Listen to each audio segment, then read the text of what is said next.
시청자 여러분 안녕하십니까? 뉴스앤 이슈 시작합니다. 먼저 오늘의 주요 뉴스부터 보시겠습니다. 16일째 파업을 이어가고 있는 화물연대가 오늘 오전 조합원 총투표를 실시해서 파업을 철회할지 여부를 결정합니다.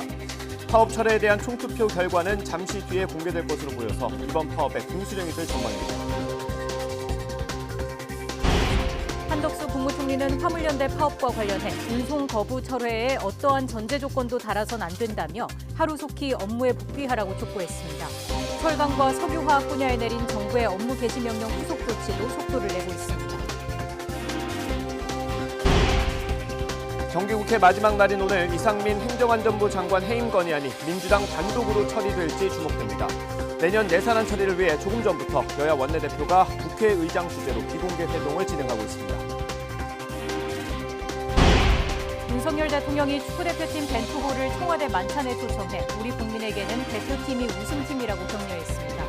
주장 손흥민 선수는 윤 대통령에게 명예완장을 깜짝 선물로 전했습니다.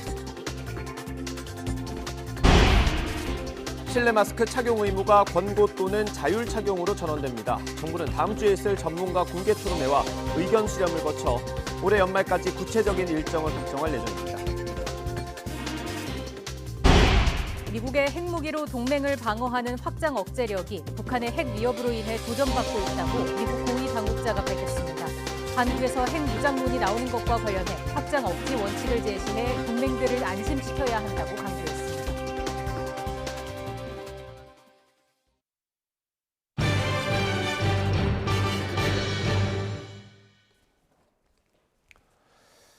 오늘이 올해 정기국회 마지막 날입니다. 하지만 여야는 내년도 예산안 협상을 아직 마무리 짓지 못했습니다.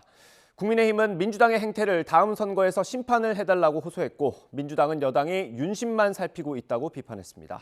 국회 취재기자 연결해서 자세히 들어보겠습니다. 김승환 기자. 네, 국회입니다. 네, 예산안 오늘 안에 처리될 수 있습니까?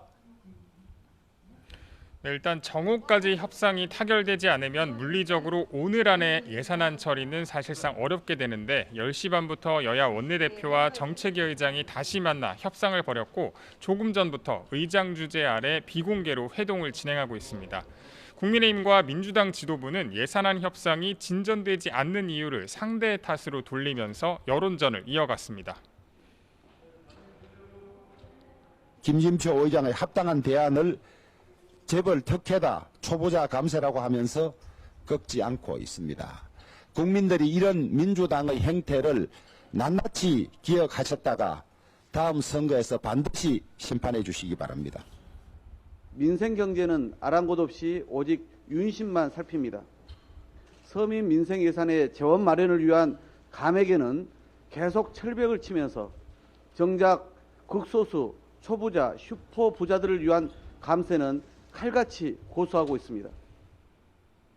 이상민 행정안전부 장관에 대한 해임 건의안의 본회의 상정 여부도 미정입니다. 민주당 단독으로 해임 건의안을 처리할 수 있지만 여야의 예산안 합의 없이 김진표 의장이 해임 건의안만 본회의 안건으로 올릴 가능성은 낮은 상황입니다. 네, 안전운임제 관련해서는 어떻게 논의가 진행되고 있습니까? 네, 민주당은 안전운임제 3년 연장과 관련해서 국토회의 소위를 열어서 법안 심사를 했고 조금 전부터 전체 회의를 열어서 안건을 통과시켰습니다. 앞서 민주당은 정부와 여당을 향해 더는 시간을 끌지 말고 국회 처리에 협조해달라고 촉구했습니다. 이제 와서 3년 연장안이 정부 안이 아니라고 주장하는 것은 한마디로 말 바꾸기고 전혀 이해할 수 없는 무책임한 주장이다.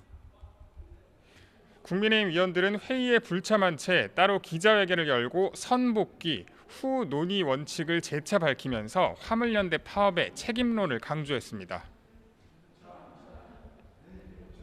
더 이상 갈 데가 없으니까 이렇게 슬그머니 들어와서 3년 연장안을 민주당이 먼저 통과시켜주면 이제 찬성으로 돌아서는 거. 이거는 저희가 이런 행태는 더 이상 묵과할 수가 없다는 거예요.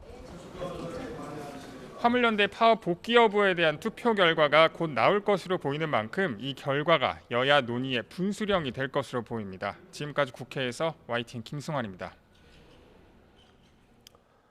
네, 김승환 기자 전해드린 대로 화물연대가 조합원들의 총투표 결과를 잠시 뒤에 발표합니다. 정부의 압박 수위가 갈수록 높아지는 가운데 16일 만에 파업 중단 여부를 결정하기로 했습니다. 취재기자 연결합니다. 송재인 기자. 네, 사회일부입니다. 네, 결과 언제쯤 나옵니까? 네, 화물연대는 오늘 오전 9시부터 전국적으로 조합원 총투표를 진행하고 있습니다. 오늘 정오를 전후로, 그러니까 잠시 뒤 총파업 철회 여부가 발표될 것으로 보입니다. 앞서 화물연대는 어젯밤 민주노총 대전본부에서 긴급 중앙집행위원회 회의를 열었습니다. 하지만 이 자리에서 총파업 중단에 대한 결론을 내진 못하면서 오늘 조합원 총투표에 붙이기로 결정했습니다. 화물연대 측은 정부의 강경 대응에 따른 조합원 피해를 최소화하기 위해 투표를 실시하기로 결정했다고 설명한 바 있습니다. 앞서 정부는 지난달 24일 시작된 화물연대 총파업을 집단 운송 거부 행위로 규정하고 업무 개시 명령을 내리는 등 압박 수위를 계속 높여왔습니다. 안전운임제 폐지도 불사하겠다면서 현장 업무에 조건 없이 복귀하라고 압박해왔는데요. 이런 가운데 파업에 참여하는 조합원이 줄어들고 있고 정부와 여당의 안전운임제 3년 연장 방안을 야당이 받아들이면서 화물연대가 보름여 만에 파업 중단 여부 논의에 들어간 것으로 분석됩니다. 오늘 투표 결과에 따라 화물연대 측이 파업을 중단하면 정부의 추가 압박 조치가 줄면서 강대강 대치 상황은 다소 해소될 전망입니다. 다만 업무 개시 명령 등 이미 정부가 내린 전방위 압박 조치에 화물연대도 이미 법적 대응에 나선 만큼 후폭풍은 이어질 것으로 보이는데요. 반대로 화물연대가 안전운임제 영구화와 품목 확대를 위한 총파업을 계속 이어가기로 뜻을 모을 경우 갈등은 더욱더 깊어질 전망입니다. 지금까지 사회일부에서 YTN 송재인입니다. 전해드린 대로 화물연대 파업이 16일째입니다. 주요 항만의 컨테이너 반출입량은 평소 수준을 회복하는 가운데 정부는 철강과 석유화학 분야에 내린 업무 개시 명령의 후속 조치에 속도를 내고 있습니다. 취재기자 연결합니다. 조태현 기자. 네, 조태현입니다. 네, 주요 항만의 컨테이너 반출입량이 회복세를 이어가고 있다고요? 그렇습니다. 화물연대 총파업이 시작되고 전국 12개 주요 항만의 컨테이너 반출입량은 급감하는 모습을 보였습니다. 하지만 업무 개시 명령 이후로는 꾸준한 회복세를 보이고 있는데요. 지난 6일에는 평소의 99%까지 올라선 뒤 지난 7일과 어제에는 100%를 넘어섰습니다. 특히 컨테이너 반출입이 사실상 전면 중단됐던 광양항 역시 어제 오후 5시를 기준으로 97%를 기록하기도 했습니다. 정부는 업무 개시 명령이 효과를 봤다고 자평하고 있는데요. 어제 철강과 석유화학 분야에 추가로 발동한 업무 개시 명령의 후속 조치에도 공을 들이는 분위기입니다. 어제 오후부터 업무 개시 명령서 송달 등 후속 조치에 나선 상태인데요. 주요 시설 주변 도로에 차를 세워도 운송 거부하는 것으로 의심되는 차량에 대해서도 바로 현장 조사를 진행한다는 방침입니다. 추가 업무 개시 명령 발동 뒤에는 철강업계의 제품 출하도 조금씩 정상화되는 추세인데요. 현대제철은 평소 수준에 가까운 수준이고 세아제강 포항공장과 포스코 등의 출하량도 평소의 절반 수준 이상을 회복했습니다. 정부 대응 기조는 어떻습니까? 압박 수위가 갈수록 높아지고 있다 이렇게 볼 수 있겠습니다. 오늘 오전 한덕수 국무총리 주재로 화물연대 집단 운송 거부 관계 장관회의가 열렸는데요. 이 자리에서 한 총리는 고질적인 불법 집단 행동과 이에 따른 경제 피해가 반복되지 않도록 단호하게 대응하겠다며 국가 경제와 민생을 볼모로 하는 운송 거부를 철회하는 데 어떠한 전제 조건도 용납될 수 없다고 강조했습니다. 그러면서 시멘트 출하량은 정상 수준을 회복했지만 제주 등 일부 지역은 여전히 저조하다며 철강과 석유화학 공장은 적재 공간 부족으로 주말 이후 생산 중단도 예상된다고 우려했습니다. 그러니까 화물연대의 신속한 복귀를 거듭 촉구한 겁니다. 원희룡 국토교통부 장관도 자신의 SNS에 글을 올렸는데요. 정부와 여당이 제안했던 안전운임제 3년 연장은 무효가 됐다면서 선을 그었습니다. 정부가 지난달 3년 연장을 제안했지만 제안 직후 화물연대가 집단 운송 거부에 돌입한 만큼 이 제안은 무효가 됐다는 건데요. 화물연대가 요구하는 품목 확대 역시 받아들일 수 없다는 것이 정부와 여당의 일관된 입장이라고 강조하면서 압박을 이어갔습니다. 지금까지 경제부에서 YTN 조태현입니다. 네, 방금 들어온 소식 전해드리겠습니다. 이정근 전 더불어민주당 사무부총장의 CJ 계열사 특혜 취업 의혹을 수사 중인 검찰이 경기도 중앙협력본부를 압수수색하고 있다는 소식입니다. 서울중앙지검 반부패 수사 2부는 오늘 오전 전 정부 청와대 인사비서관 A씨의 주거지와 서울 여의도에 있는 경기도 중앙협력본부 본부장 B씨의 사무실에 검사와 수사관을 보내 압수수색을 진행하고 있습니다. 검찰은 압수수색 영장에 본부장 B씨를 참고인으로 적시하고 개인 PC를 확보한 것으로 전해졌습니다. 또 민주당 중진 의원 보좌진 출신인 B씨는 재작년 CJ 계열사인 한국복합물류 상근 고문직을 맡았던 이정근 전 부총장 후임으로 파악됐습니다. 자세한 내용은 또 이어지는 뉴스에서 전해드리겠습니다. 네, 다음 소식입니다. 이태원 참사를 수사하는 경찰청 특별수사본부가 앞서 한 차례 구속영장이 기각된 서울 용산경찰서 전 112 상황실장을 오늘 피의자 신분으로 불러 조사하고 있습니다. 특수본은 조만간 이임재 전 용산경찰서장에 대한 추가 조사도 예고했는데 구속영장을 재신청할 준비에 총력을 기울이는 모습입니다. 자세한 상황 취재기자 연결해서 알아보겠습니다. 김태원 기자. 네, 경찰청 특별수사본부입니다. 네, 용산경찰서 전 112 상황실장이 구속을 면한 지 나흘 만에 다시 조사를 받고 있다고요? 네, 특수본은 앞서 오전 9시 반쯤 서울 용산경찰서 전 112 상황실장을 피의자 신분으로 불러 조사하고 있습니다. 앞서 지난 5일 이임재 전 서울 용산경찰서장과 함께 구속을 면한 지 나흘 만에 재조사를 받는 겁니다. 상황실장은 참사가 우려된다는 112 신고에도 현장에서 차도로 쏟아져 나오는 사람들을 인도로 올라가게 하는 등 부적절하게 조치한 혐의를 받는데요. 그러나 구속영장이 기각되면서 특수본이 이 혐의를 제대로 소명하지 못한 거 아니냐는 지적도 나오고 있습니다. 이에 특수본은 신병을 확보하지 못한 피의자를 처음으로 다시 부르면서 영장을 다시 신청할 준비에 총력을 기울이고 있는 모습입니다. 특수본은 오늘 기자간담회에서 이임재 전 서장 역시 조만간 다시 불러 조사하겠다고 밝혔는데요. 이들의 업무상 과실치사상 혐의를 소명할 법리를 전반적으로 가다듬으면서 이 전 서장에 대해서는 허위 공문서 작성 혐의를 추가하는 것도 검토하고 있습니다. 이 전 서장은 참사 당일 밤 11시 5분쯤에야 이태원 파출소에 도착했지만 참사 직후 현장에 도착했다고 상황 보고서에 기재한 의혹을 받고 있는데요. 이 부분 혐의를 추가해 다시 승부를 봐야 하는 만큼 시간이 좀 걸릴 것으로 보이는데 특수본은 영장을 재신청하는 시점이 이번 주를 넘기게 될 거라고 밝혔습니다. 또 이 전 서장 등의 신병을 확보하는 데 실패하면서 다른 주요 피의자들에 대한 구속영장 신청도 줄줄이 밀리고 있습니다. 애초 이 전 서장의 신병 확보를 발판 삼아 함께 업무상 과실치사상 혐의를 받는 다른 피의자들 수사에도 속도를 내려 했지만 이 계획이 틀어진 겁니다. 특히 재난안전법상 1차적인 관리 책임과 조치 의무를 지는 박희영 서울 용산구청장과 최성범 용산소방서장 등 이들이 다음 신병 확보 대상으로 대표적으로 거론됐는데요. 현재로선 이들에 대한 구속영장을 언제쯤 신청할 수 있을지도 미지수입니다.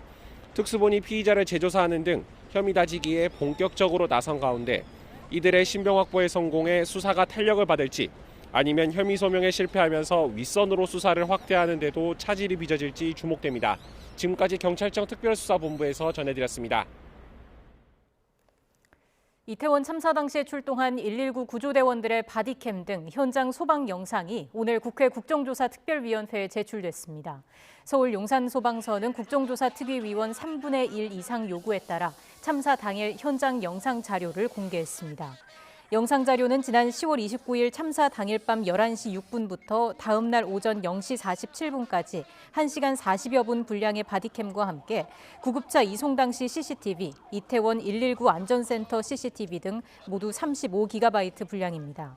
국정조사 특위는 해당 영상을 분석해 참사 당일 소방 대응이 적절했는지 여부 등을 살펴본다는 방침입니다.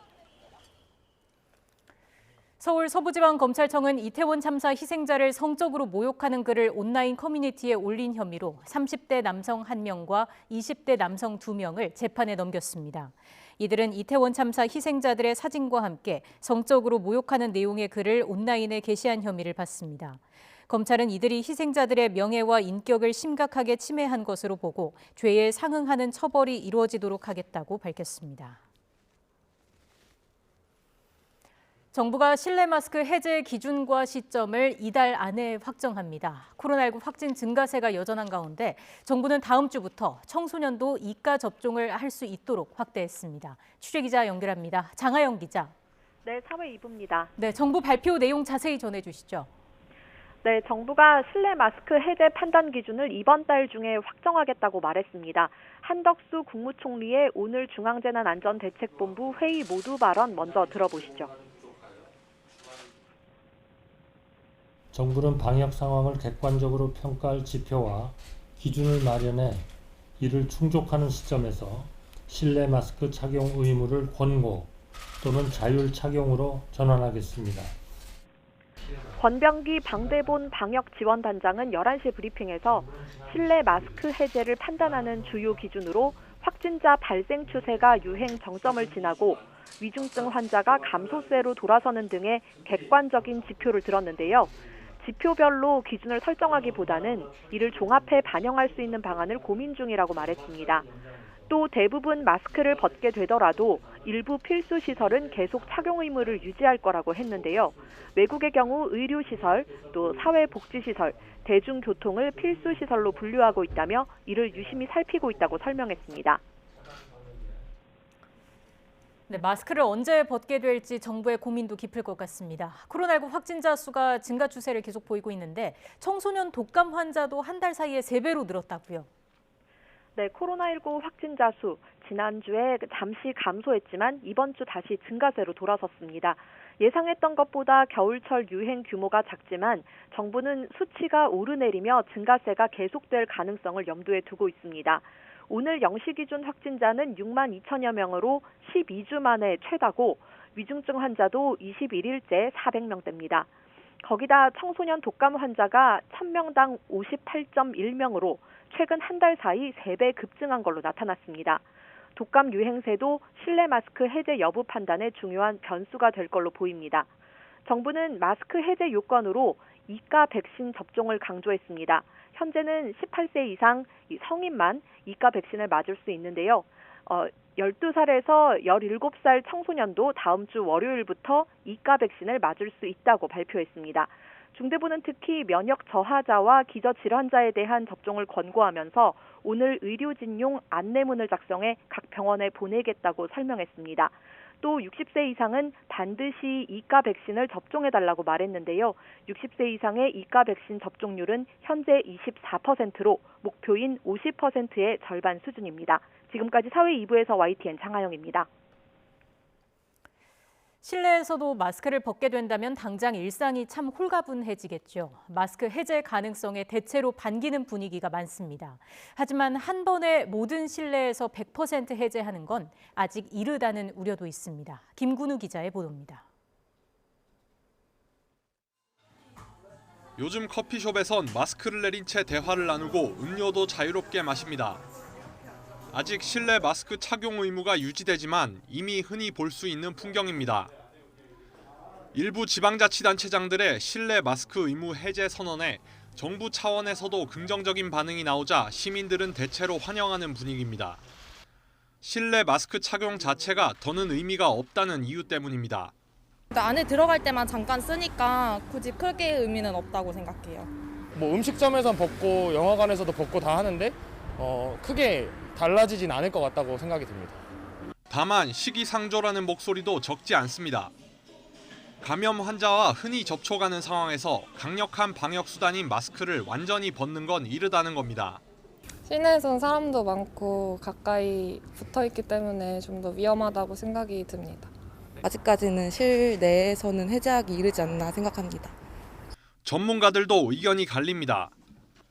실내 마스크 착용 의무를 완화하는 것 자체에는 공감한다는 의견도 있지만 조기 치료가 훨씬 더 지금 중요한 시기이지 마스크를 이렇게 고집하는 건 큰 대세에는 큰 지장이 없다고 봅니다. 고령이거나 지병이 있는 경우엔 위험성이 큰 만큼 단계적으로 풀어야 한다는 의견도 만만치 않습니다. 전파 가능성이 매우 높은 장소이거나 아니면 정말 고위험군들이 자주 이용하는 시설인 경우에는 안전장치를 두는 것이 훨씬 더 나은 방법이 되겠죠. 나라 밖으로 눈을 돌려보면 대체로 실내 마스크 착용 의무를 푸는 추세지만 그렇다고 전부 해제한 것도 아닙니다. 29개 주요 국가 가운데 실내라면 어디서든 마스크를 의무적으로 써야 하는 국가는 우리나라와 이집트뿐이었습니다. 그러나 독일과 이탈리아 등 19개 나라는 의료시설이나 대중교통 등 일부 장소에서 마스크를 꼭 써야 했고, 마스크 의무 착용 정책이 아예 없는 나라는 미국과 프랑스 등 9곳에 이릅니다. 정부는 앞으로 실내 마스크 착용 기준을 개편한다는 방침인데, 감염 추세는 물론 국민과 전문가 여론 그리고 해외 사례들도 고려 대상이 될 전망입니다. YTN 김근우입니다. 가습기 살균제를 호흡기로 들이마시면 일부 성분은 폐를 비롯한 여러 장기로 퍼져 상당 기간 남아있다는 정부 연구원의 조사 결과가 나왔습니다. 국립환경과학원은 경북대와 안전성평가연구소 연구진과 공동으로 진행한 가습기 살균제 성분 연구 결과를 공개했습니다. 연구 자료를 보면 가습기 살균제 성분인 클로로메틸 이소치아졸리논과 메틸 이소치아졸리논에 방사성 동위 원소를 합성해 실험용 쥐 코에 노출한 결과 5분 뒤에 폐와 간, 심장 등에서도 같은 성분이 검출됐습니다. 미국의 핵무기로 동맹을 방어하는 확장 억제력이 북한의 핵 위협으로부터 도전받고 있다고 미국 고위 당국자가 밝혔습니다. 미국의 확장 억제력에 대한 원칙을 제시해 한국과 일본을 안심시켜야 한다고 강조했습니다. 김주영 기자입니다. 커트 캠벨 백악관 국가안보회의 인도태평양 조정관은 한국에서 자체 핵 무장 여론이 높아지는 데 대해 미국의 확장 억제력이 도전받고 있는 것으로 진단했습니다. 지금까지는 아시아 동맹국들이 미국의 핵 우산에 의존해왔지만 이제 분위기가 달라졌다는 겁니다. That so many countries in Asia who have the potential to build nuclear weapons have chosen not to and have instead relied on the strength and the predictability of the American extended deterrence. I think that is being challenged now. 확장 억제력이 도전받게 된 가장 큰 이유로 북한의 핵실험 등 잇따른 도발을 꼽았습니다. Everyone has seen and knows, which is the potential for another nuclear test in North Korea, nuclear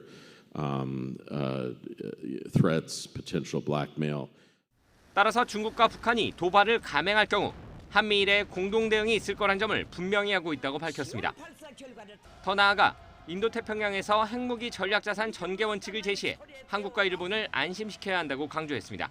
Not only taking the necessary steps in terms of our conventional forces, but with our public doctrine, with our deployments, we've got to make clear to Japan, to South Korea, to other countries. 캠벨 조정관은 인도태평양 지역에서 미국과 동맹 파트너 간의 협력이 강화되고 있다며 지난달 캄보디아에서 열린 한미일 정상회담을 대표적인 예로 꼽았습니다. YTN 김주영입니다. 마약 밀반입 혐의로 러시아 감옥에 갇혔던 미국 유명 여자 프로농구 선수가 죽음의 상인으로 불린 악명 높은 러시아 무기상과 죄수 교환 형식으로 풀려났습니다. 바이든 대통령은 부당하게 외국에 붙잡힌 미국인을 절대 포기하지 않겠다고 밝혔지만 이번 석방이 더 많은 미국인을 표적으로 만들 수 있다는 비판도 제기됐습니다. 워싱턴에서 권중기 특파원입니다. 러시아에서 풀려난 미국 여자 프로농구 선수 브리트니 그라이너와 전화 통화하는 바이든 대통령. 그라이너의 신병 안전과 귀국 항공편에 오른 걸 확인한 뒤 아침 일찍 기자회견을 열었습니다. Reuniting these Americans with their loved ones remains a priority. We're going to continue to work to bring home every American who continues to endure such an injustice. WNBA를 대표하는 선수로 올림픽 금메달 2관왕인 그라이너는 러시아 무기상 빅토르 부트와 죄수 교환 형식으로 석방됐습니다. 오프시즌 러시아 팀에서 활동하던 중 지난 2월 휴가를 마치고 러시아에 입국하다가 마약 밀반입 혐의로 체포됐습니다. 치료용 대마초를 실수로 짐에 넣었다고 주장했지만 러시아 법원은 징역 9년을 선고했습니다. 체포 당시가 우크라이나 전쟁 발발 무렵이어서 푸틴의 인질로 여겨지기도 했습니다. 그라이너의 동성 부인은 바이든 행정부에 감사를 표했습니다. The most important emotion that I have right now is just sincere gratitude for President Biden and his entire administration. 그라이너와 맞바꾼 전직 KGB 요원 빅토르 부트는 불법 무기 거래로 7조 원을 벌어들여 죽음의 상인으로 불린 악명 높은 무기상입니다. 간첩 혐의로 러시아에 수감된 전직 미 해병대원 폴 휠러도 그라이너와 함께 교환하려 했지만 이번에 성사되지 못했습니다. 미국 언론은 그라이너의 석방을 희소식으로 다루면서도 앞으로 외국에서 포로 교환 등을 목적으로 더 많은 미국인을 타깃으로 삼을 가능성을 높였다는 비판도 제기하고 있습니다. 워싱턴에서 YTN 권윤규입니다. 중국이 지난 3년 동안 고수한 제로 코로나 정책을 접고 경제 살리기로 방향을 틀었습니다. 내년 5% 경제 성장 목표 설정을 저울질하고 있는데 난관도 적지 않습니다. 베이징 강정규 특파원입니다.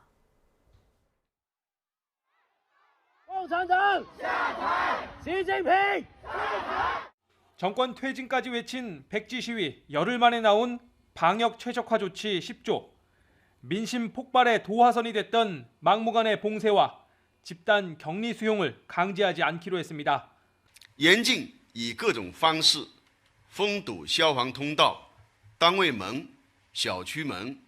대탈출국이 벌어졌던 정저우 아이폰 공장처럼 집단 기숙형 생산도 지향합니다. 지역 간 이동에 족쇄가 됐던 PCR 검사도 폐지해 경제 혈맥을 뚫기로 했습니다. 유랑하는 농민공들이 일손 부족을 겪는 지역에 수혈될 수 있을 걸로 보입니다. 도시에선 채소값이 급등하는 반면 시골에선 농작물이 썩어 문드러지는 일도 해소될 전망입니다. 코로나19 발병 초기인 2020년 우한 봉쇄 이후 최악을 기록한 중국의 11월 수출입 실적.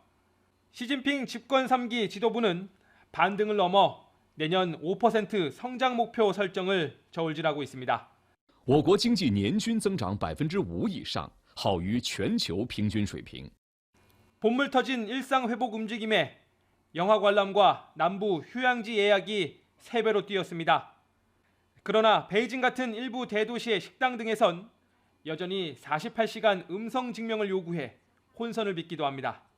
如果有人被感染了是阳性的话，我们其实是不能及时发现的，所以我觉得目前这个政策的话，它是有利有弊。 중국의 낮은 접종률과 의료시설 부족에 따라 앞으로 14억 인구의 90%까지 감염되고 최대 200만 명이 숨질 수 있다는 계산도 나옵니다. 我们的优化完善不是被动的，更不是完全的放开。 방역 대신 경제로 급선회한 중국. 잃어버린 3년을 되찾을 수 있을지 시진핑 집권 3기 첫 시험대에 올랐습니다. 베이징에서 YTN 강정규입니다.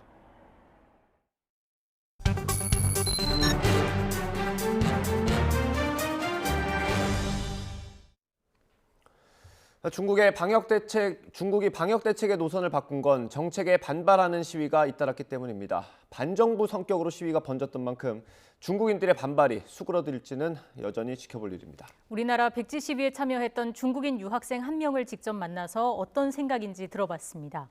신원 노출로 인한 피해를 막기 위해서 인터뷰는 사전 녹화로 진행됐습니다. 함께 보시겠습니다. 인터뷰에 응해주셔서 너무 감사하고요. 오늘 인터뷰는 익명으로 진행된다는 점 다시 한번 말씀드리겠습니다. 이번 시위의 어떤 시발점이 된 건 중국 신장에서 아파트 화재가 있었고 10명이 희생된 이후에 중국 내에서 시위가 한 번 있었고요. 그리고 한국에서 또 시위가 열린 겁니다. 그 중국에서 열린 시위를 우리나라에서 봤을 텐데 어떻게 보셨어요? 저는 딱 그 뉴스를 보니까 와 드디어 중국에서 시위를 하기 시작했구나. 원래 더 일찍 시작한 줄 알았는데. 중국 국민들이 많이 참아왔다라고 생각해요? 네네네. 어떤 부분을 참아왔을까요? 사실은 많은 중국 사람들이 지금 그 제로 코로나 더 하면 안 된다. 그리고 그 제로 코로나 때문에 원래 그 병원에 가야 되는 사람들이 병원이 가지 않고 그냥 예방 가능한 사건들이 계속 나오고 그래 사실은 정부가 무시하고 인터넷에서 언론 단어기만 해서 중국 사람들이 원래 참다가 그런 화재로 복화했어요.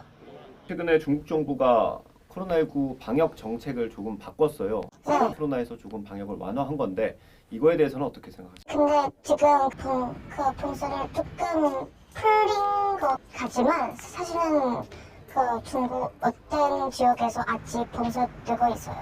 근데 그런 정책은 약간 극과 다른 극으로 가고 있는 것 같아요. 중국이 이제 봉쇄 정책을 풀면서 내가 코로나에 걸리지 않을까 이런 걱정을 하는 국민들이 많아진 거예요. 그래서 약을 많이 사거나 그런 일들이 있다고 하더라고요. 그건 어떻게 생각하세요? 그 사람들이 어떻게 코로나 걸릴까봐 걱정해서 집에서 가만히 있거나 그 약을 먹거나 사실 인간으로서 그런 병에 걸릴까봐 그런 하는 행동을 저는 이해해요.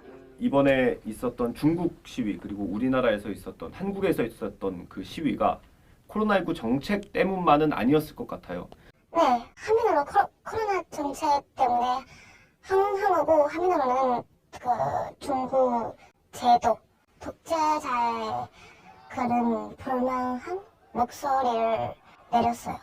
그거에 대해서 불만이 본인도 그럼 평소에 많았습니까? 네, 사실은 그 독재자는 법을 바꿔서 지금 계속 3년임. 네, 그러니까 불만이 많이 해죠. 사실 중국 사람들이 다 그래요. 네. 관련된 구호들이 뭐가 있었을까요, 현장에서? 현장에서는 인권 개선이 필요하다. 그리고 봉쇄 말고 자유를 원한다. 세 번째는 용수 말고 투표권을 노예 말고 국민으로. 네 번째는 중국에서 시위하고 있는 사람들이 체포됐기 때문에 우리는 그때 국경자 석방하라는 구호도 외치고 있었고 언론 자유, 신문 자유, 민주 자유를 필요하다는 걸 외쳤어요. 오늘은 어제보다도 날이 더 온화하겠습니다. 서울 낮 기온 10도까지 오르면서 어제보다 1도 그리고 예년보다는 5도가량 높겠는데요. 주말 낮까지는 큰 추위 없겠지만 밤부터 찬 공기가 유입되면서 일요일 서울 아침 기온이 영하 4도까지 뚝 떨어지겠습니다. 급격한 기온 변화에 주의해 주시기 바랍니다. 연일 추위는 주춤하지만 미세먼지가 말썽입니다. 점차 중국발 스모그가 유입되면서 오늘과 내일 서쪽 지방의 초미세먼지 농도가 나쁨 수준을 오르내리겠습니다. 먼지만 아니라면 오늘 하늘에는 구름만 다소 지나겠고요. 낮 한때 곳곳으로 빗방울이 떨어지거나 눈이 날리는 곳이 있겠습니다. 반면 동해안과 일부 남부 지방은 대기가 무척 건조합니다. 화재 예방에도 주의해 주시기 바랍니다. 오늘 낮 기온은 서울 10도, 대전 11도, 광주와 대구는 12도까지 오르면서 어제와 비슷하거나 조금 더 높겠습니다. 내일 늦은 밤에 호남 서해안과 제주도에는 비가, 일요일에는 동해안을 중심으로 비나 눈이 내리면서 대개 건조함이 해소될 것으로 보입니다. 날씨였습니다. 서울에 있는 한 필라테스 학원 대표가 공사를 한다며 잠시 문을 닫는다고 안내한 뒤 아예 잠적했다는 제보가 들어왔습니다. 알고 보니 이미 학원은 관리비와 임대료를 내지 못해서 소유권이 건물주에게 넘어간 상태였는데 필라테스나 헬스장의 갑작스러운 폐업 피해 사례는 매해 수천 건에 이릅니다. 제보노와의 안동준 기자의 보도입니다. 지난 9월 서울 마포구에 있는 필라테스 학원에 60회 수강을 등록한 A씨. 10회 정도 수업을 들을 무렵 학원에 긴급 전기 공사가 잡혀 수업 진행을 잠시 중단한다는 메시지를 받았습니다. 그런데 학원이 공지한 공사 마감 하루 전 돌연 필라테스 학원 운영을 중단한다는 연락이 왔습니다. 전기공사 끝나면 다시 정상적으로 이용할 수 있겠구나라는 안심을 하면서 이제 기다리고 있었어요. 좀 깨끗한 환경에서 운동을 할 수 있겠구나라는 생각을 했는데 문을 닫아버리니까 좀. A씨가 다녔던 필라테스 학원입니다. 학원 문 앞에는 관리비 미납과 임대료 체납으로 학원 소유권이 건물주에게 넘어갔다는 안내문이 붙었습니다. 학원의 소유권이 넘어간 날짜는 수강생들에게 전기공사를 한다며 안내 문자를 보냈던 날짜와 일치합니다. 이미 학원이 명도될 것을 알면서도 공사를 위해 잠시 운영을 중단한다며 수강생들에게 거짓말을 한 것이 아닌지 의심되는 대목입니다. 회원 티켓도 100만 원 끊어놓고 그 3월 안에 그것도 가져가야 되는데 그래서 나도 그 연락해보라고 제가 관여를 할 수가 없다고 얘기를 했죠. 이렇게. 수강료 수십 회분을 미리 내고 아직 수업이 남아있는 수강생들은 30여 명에 달합니다. 적게는 30만 원에서 많게는 100만 원에 달하는 수업료를 돌려받지 못하고 있는 건데 피해 금액은 어림잡아도 1,000만 원이 넘습니다. 이들은 경찰 고소를 준비하고 있습니다.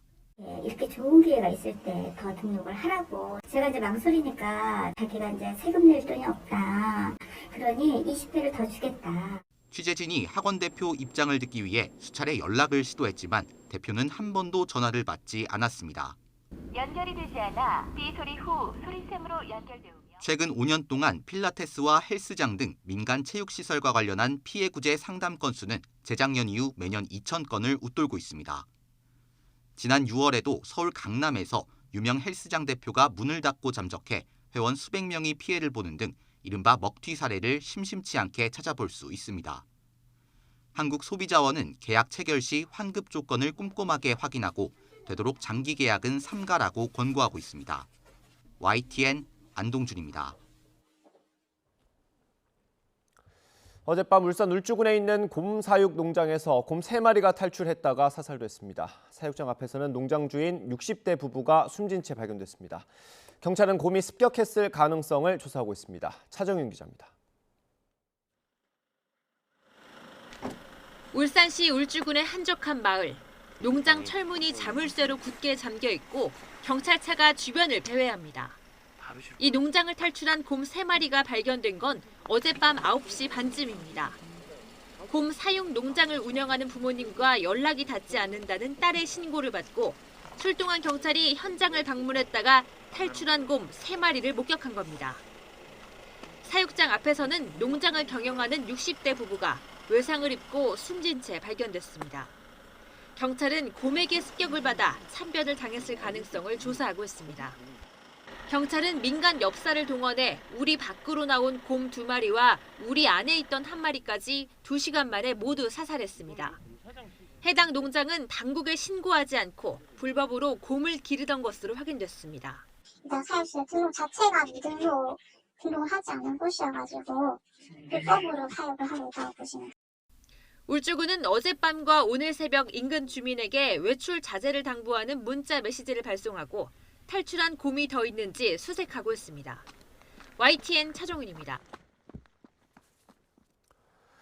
술을 마시고 운전하다가 어린이 보호구역에서 초등학생을 치어 숨지게 한 혐의를 받는 30대가 검찰에 넘겨졌습니다. 서울 강남경찰서는 음주운전과 뺑소니 혐의 등으로 30대 남성 A씨를 검찰에 송치했습니다. A씨는 뺑소니 혐의를 인정하는지, 왜 구호 조치를 하지 않고 이후 다시 현장으로 돌아왔는지 등을 묻는 취재진 질문에 답을 하지 않았습니다. 쌍방울 수사가 시작되자 해외로 도피한 쌍방울 그룹 김성태 전 회장의 자금 관리인이 최근 태국에서 체포됐지만 현지 법원에 송환 거부 소송을 낸 것으로 확인됐습니다. 쌍방울 그룹 재경 총괄본부장 김모 씨는 이번 달 초 태국 경찰에 체포된 직후 태국 법원에 송환 거부 소송을 제기했습니다. 쌍방울 재무 흐름 전반을 관리한 김 씨가 체포되면서 검찰의 쌍방울 대북 송금 의혹과 민주당 이재명 대표를 둘러싼 변호사비 대납 의혹 수사에 탄력이 붙을 거란 전망에도 차질이 빚어질 가능성이 제기됩니다. 대장동 일당과 유착해 뇌물을 받은 혐의로 구속된 이재명 민주당 대표의 최측근 정진상 정무조정실장이 이르면 오늘 재판에 넘겨집니다. 서울중앙지방검찰청은 오늘 정 실장을 뇌물과 부패방지법 위반 등의 혐의로 구속 기소할 전망입니다. 정 실장의 구속기한은 모레까지지만 검찰은 주말과 휴일을 고려해서 오늘 재판에 넘길 방침인 것으로 알려졌습니다. 정 실장은 지난 2013년부터 재작년까지 유동규 전 성남도시개발공사 본부장에게서 뇌물 1억 4천만 원을 받은 혐의를 받고 있습니다. 2기 진실화해를 위한 과거사 정리위원회가 이춘재 연쇄 살인 사건을 수사하는 과정에서 용의자로 지목된 사람들의 인권이 침해당했다고 판단하고 진실규명 결정을 내렸습니다. 진실화해위는 지난 1986년부터 1991년까지 화성과 청주 등지에서 살인과 성폭행 등을 저지른 이춘재 연쇄 살인 사건 당시 누명을 쓰고 19년을 복역한 윤성여 씨 등 많은 사람이 용의자로 지목돼 장기간 가혹행위를 당했다며 이같이 밝혔습니다. 진실화해위는 수사 과정에서 일어난 불법 체포와 구금, 가혹행위, 자백 강요와 증거 조작 등은 위법한 공권력 행사로 발생한 중대한 인권 침해 사건이라고 밝혔습니다. 그러면서 국가는 신청인과 피해자, 그 가족들에게 사과하고 피해와 명예 회복을 위한 적절한 조치를 해야 한다고 권고했습니다.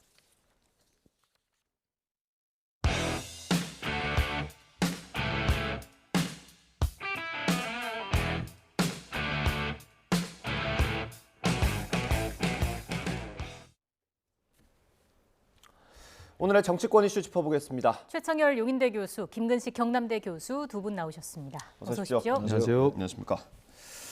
네, 오늘 올해 정기국회 마지막 날입니다. 근데 예산안은 아직 합의가 안 됐고요. 앞서 저희가 전해드렸는데 여야 원내대표랑 의장이 지금 만나고 있는 것 같기는 합니다. 일단 오늘 아침까지의 여야 입장 들어보고 대담 시작하겠습니다. 대화와 타협, 양보를 통해서 특히 민주당이 새 정부가 경제 위기 극복을 위해서 새 정부의 계획하에 하는 여러 가지 이 정책 사업들, 예산 사업들을 적극 도와주시길 바랍니다. 정권을 잡고 있을 때 하지 못했던 일을 정권을 잃고 이제 새로 하겠다고 하는 것은 몽리이고 잘못된 것입니다. 부디 이 새 정부가 경제 위기를 조기에 극복하기 위한 노력을 폄하하지 말아주시기 바라고. 민주당은 정기국회 내 예산안 처리를 위해 감액 중심의 수정안을 준비하였습니다. 초보자들을 위한 감세를 확실히 막으면서도 위법적 시행령에 의한 권력기관의 잘못된 예산과 그동안 예산심사에서 국민의힘, 민주당, 정부가 감액에 합의한 내용을 최소화해서 담았습니다.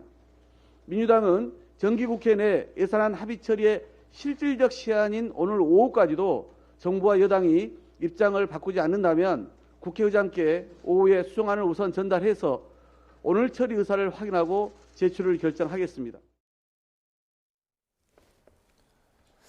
일단 교수님께 먼저 여쭤보겠습니다. 네. 이게 어쨌든 이상민 장관의 해임 건의안이 걸려 있는 것 같아요. 아마 그게 좀 풀리면 예산안도 같이 통과될 수 있을 것 같은데 전망 어떻게 하세요? 오늘 밤까지 이제 시간이 있는데요. 사실 예산안을 이제 이 정기국회 마지막 날까지 통과했던 게 지금까지 여러 가지 그 우여곡절이 있었지만 마지막 타결된 사례가 많아요. 저는 그래서 지금 아침까지는 저렇게 여야 원내대표가 강경한 입장을 갖고 있지만 제 그냥 개인적인 낙관적 좀 희망을 실어서 이야기한다면 그렇게 세게 질러놔야 저는 오후에 또 계속 만나서 타협을 할 때 서로 간에 좀 주고받기가 되지 않을까 싶어요. 사실은 예산안을 이 여당 입장에서 통과를 못 시키면 내년도에 윤석열 정부가 취임한 첫 그 새로운 국정을 운영할 수 있는 기본 동력이 돼야 되는데 그걸 못하면 집권 여당으로서도 사실 굉장히 큰 낭패입니다.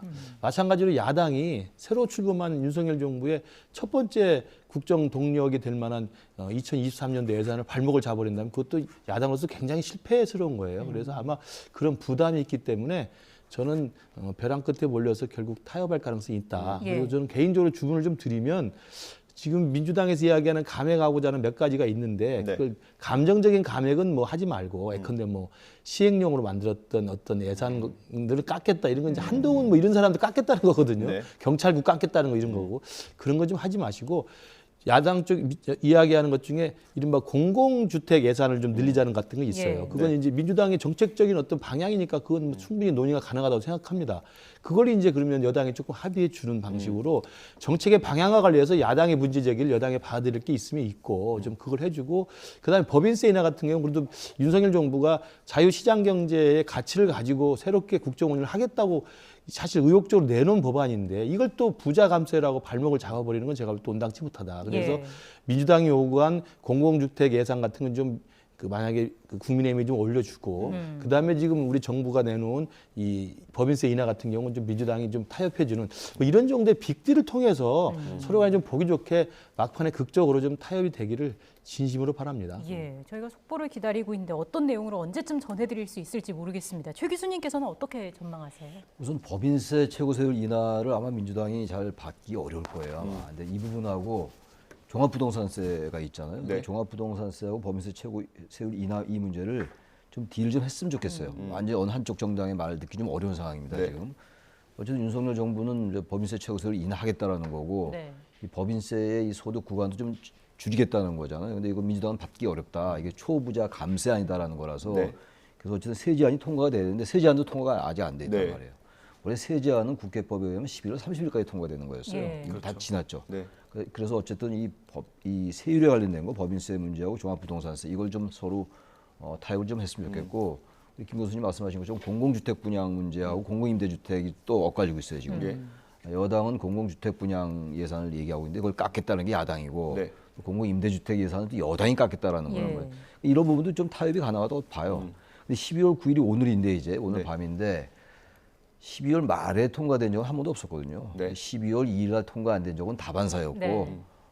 근데 지금 12월 9일 오늘 정기국회 폐회인데 네. 정기국회라는 거는 결국 예산국회입니다. 예산만큼 중요한 게 없어요. 다른 것들도 다 중요합니다만 국회 권능 중에서 내년도 대한민국의 국민의 살림만큼 중요한 게 어디 있겠습니까? 네. 그래서 이거는 통과를 시킬 것 같아요. 이건 너무 부담이 커요. 이걸 만약에 오늘 통과를 못 시키고 12월 31일까지 간다. 물론 임시국회 때 통과시킬 수 있다 하더라도 예. 정기국회 때 통과를 못 시키는 거거든요.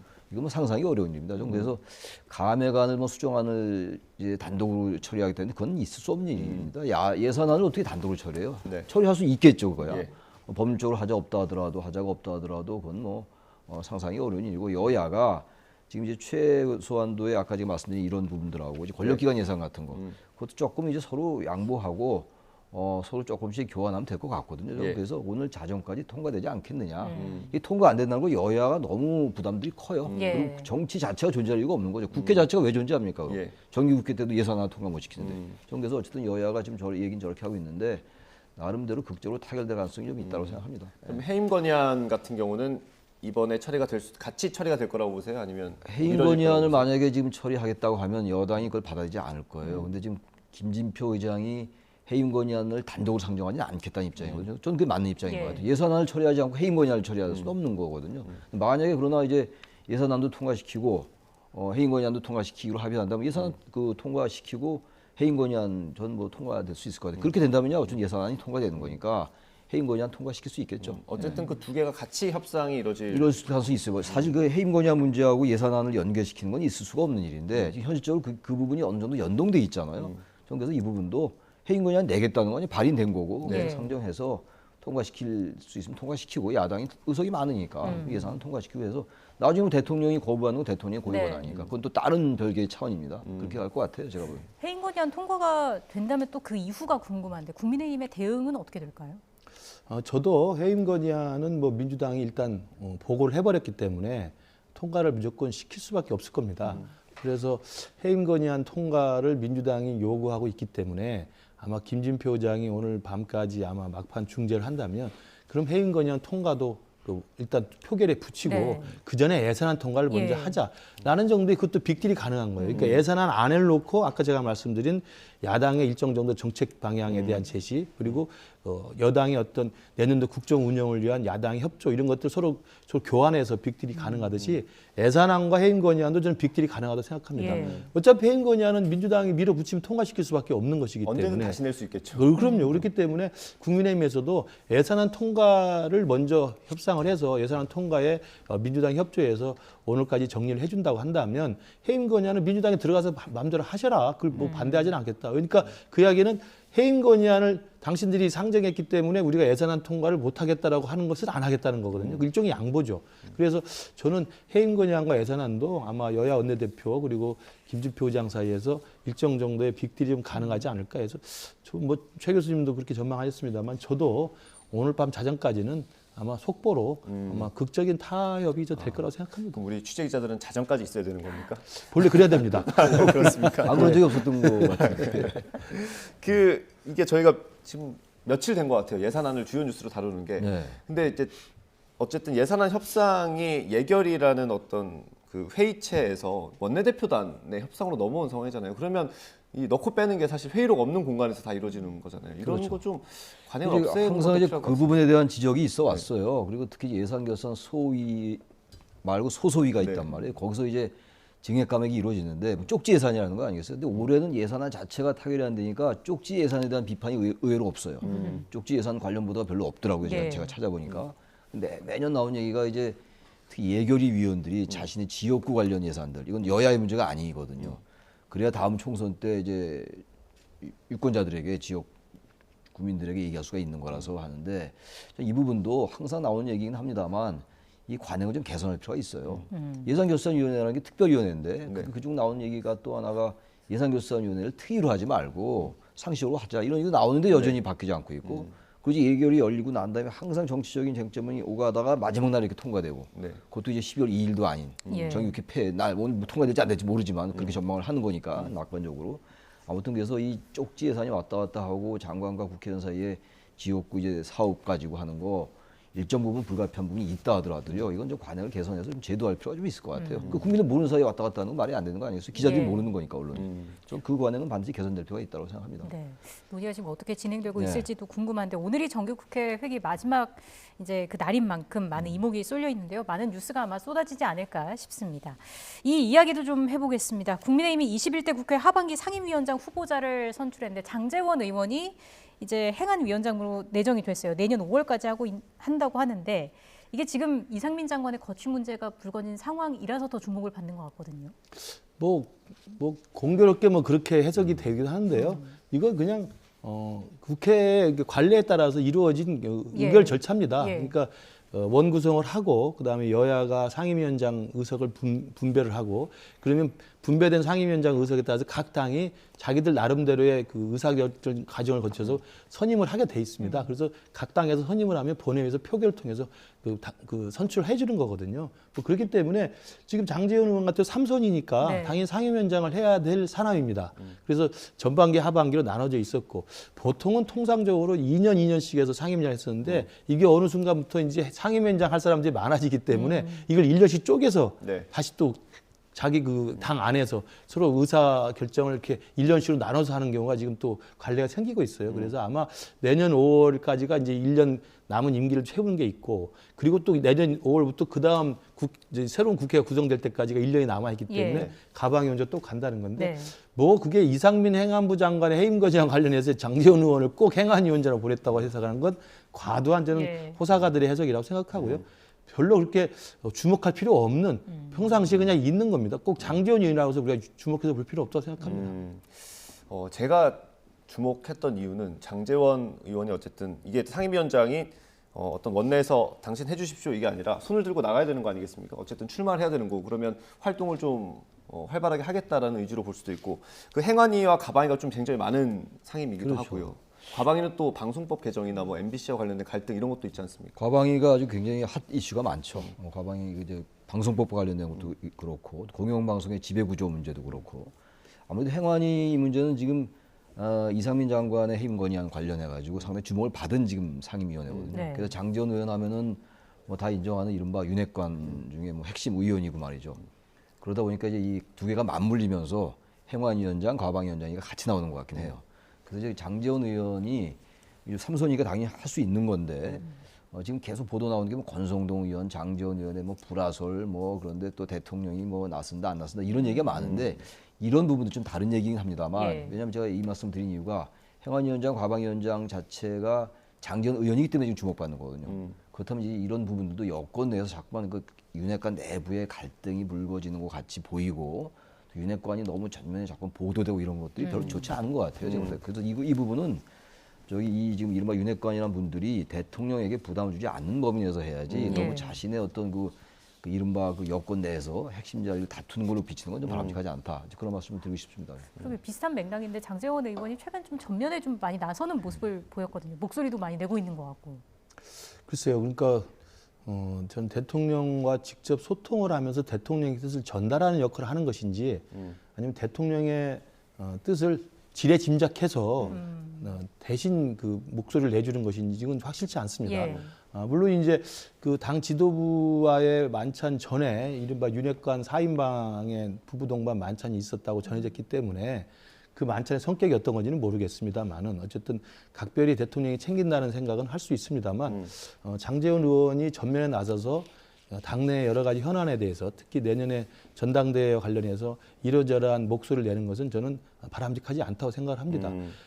대통령의 측근일수록 오히려 말을 좀 아끼고 대통령이 성공할 수 있도록 뒤에서 노력을 보이지 않게 하는 것이 중요한 것이지 당 지도부가 엄연히 있고 그리고 당 지도부가 당을 위해서 이런저런 이야기들을 하는 것에 대해서 시시콜콜 모든 것에 토를 달고 이야기하는 것은 이게 과도하게 해석이 되면 대통령의 뜻인 것으로 오해가 될 수 있거든요. 네. 네. 저는 대통령은 절대 그렇지 않을 뿐이라고 생각을 합니다. 네. 당무에 직접 개입하지 않는 걸 원칙으로 하고 있기 때문에 저는 그래서 장제원 의원이 실제로 지금 최근에 와서 목소리를 내는 것은 과거에 이제 실제로 비서실장을 끝으로 해서 네. 이선에서 물러나겠다고 이야기했기 때문에 네. 그 초기의 그 초심으로 돌아가서 일관되게 좀 조용히 계시는 게 낫지 않나 네. 싶습니다. 말씀하신 것처럼 한동안 이제 지역구 활동에 굉장히 집중을 했었어요. 근데 최근에 있었던 그 대규모 공부 모임에도 네. 모습을 나타냈고요. 그리고 이번에 전당대회 어떤 대표의 자격 관련된 논란에서도 원내대표 그리고 비대위원장과 좀 각을 세우는 모습도 보였거든요. 전당대회에서 장제원 의원이 좀 어떤 역할을 할 수 있다고 보세요? 근데 그게 이제 김 교수님 말씀처럼 장제원 의원이 지금 느껴지는 게 장제원 의원에게 느껴지는 이미지는 대통령의 메신저 같은 느낌이 자꾸만 들어요. 근데 그건 아주 바람직하지 못하거든요. 다시 말하면 전당대회와 관련해 가지고 이른바 윤심이 어떻게 작동하고 있다라고 해석될 여지들이 있다고요. 이건 아주 그 당권 주자들에게는 좋지 않은 거고 여당 내의 갈등을 더 증폭시킬 수 있는 부분들이라서 이 부분을 이제 장제원 의원이 잘 조절을 해야 된다고 생각합니다. 아무튼간에 장제원 의원의 발언 한마디 한마디는 언론의 주목을 많이 받고 있고 네. 현실이란 말이죠. 그리고 대통령의 의중이 실린 거 아니냐라는 추론이 충분히 가능하다고요. 그래서 그런 부분들에 있어가지고 정말 조심하지 않으면 당내 전당대회가 당의 갈등을 비화될 수가 있어요. 게다가 지금 내년 되면 이제 올해 끝나고 말이죠. 정기국회 끝나고 예산 통과되고 총선 분위기가 갑자기 확 달아오를 텐데 후년이라 하더라도 정권 네. 자체는. 근데 이제 당권주자들로서 굉장히 예민할 수밖에 없죠. 그래서 이 부분은 지금 경선 룰 얘기도 나오고 있는 거잖아요. 네. 근데 경선 룰도 당심을 7로 했었는데 9로 바꾸고 있다는 거 아니에요? 네. 7대 3에서 9대 1로. 이런 것들이 다 나같이 예민한 문제들이거든요. 아주 뜨거운 문제들이기 때문에 이 부분에 대해서 장제원 의원의 발언 한마디 한마디는 설령 그렇지 않다 하더라도 대통령 의중으로 실 수 있다는 겁니다. 그런 건 상당히 조심할 필요가 있다라고 예. 말씀드립니다. 예. 아무래도 뭐 전당대회를 앞둔 시기이니만큼 더 관심을 네. 받는 것 같고요. 다음 주제로 좀 넘어가 보겠습니다. 정진상 정무조정실장, 대장동 일당과 유착해서 뇌물을 받은 혐의로 구속된 정 실장이 오늘 재판에 넘겨질 가능성이 거론이 되고 있습니다.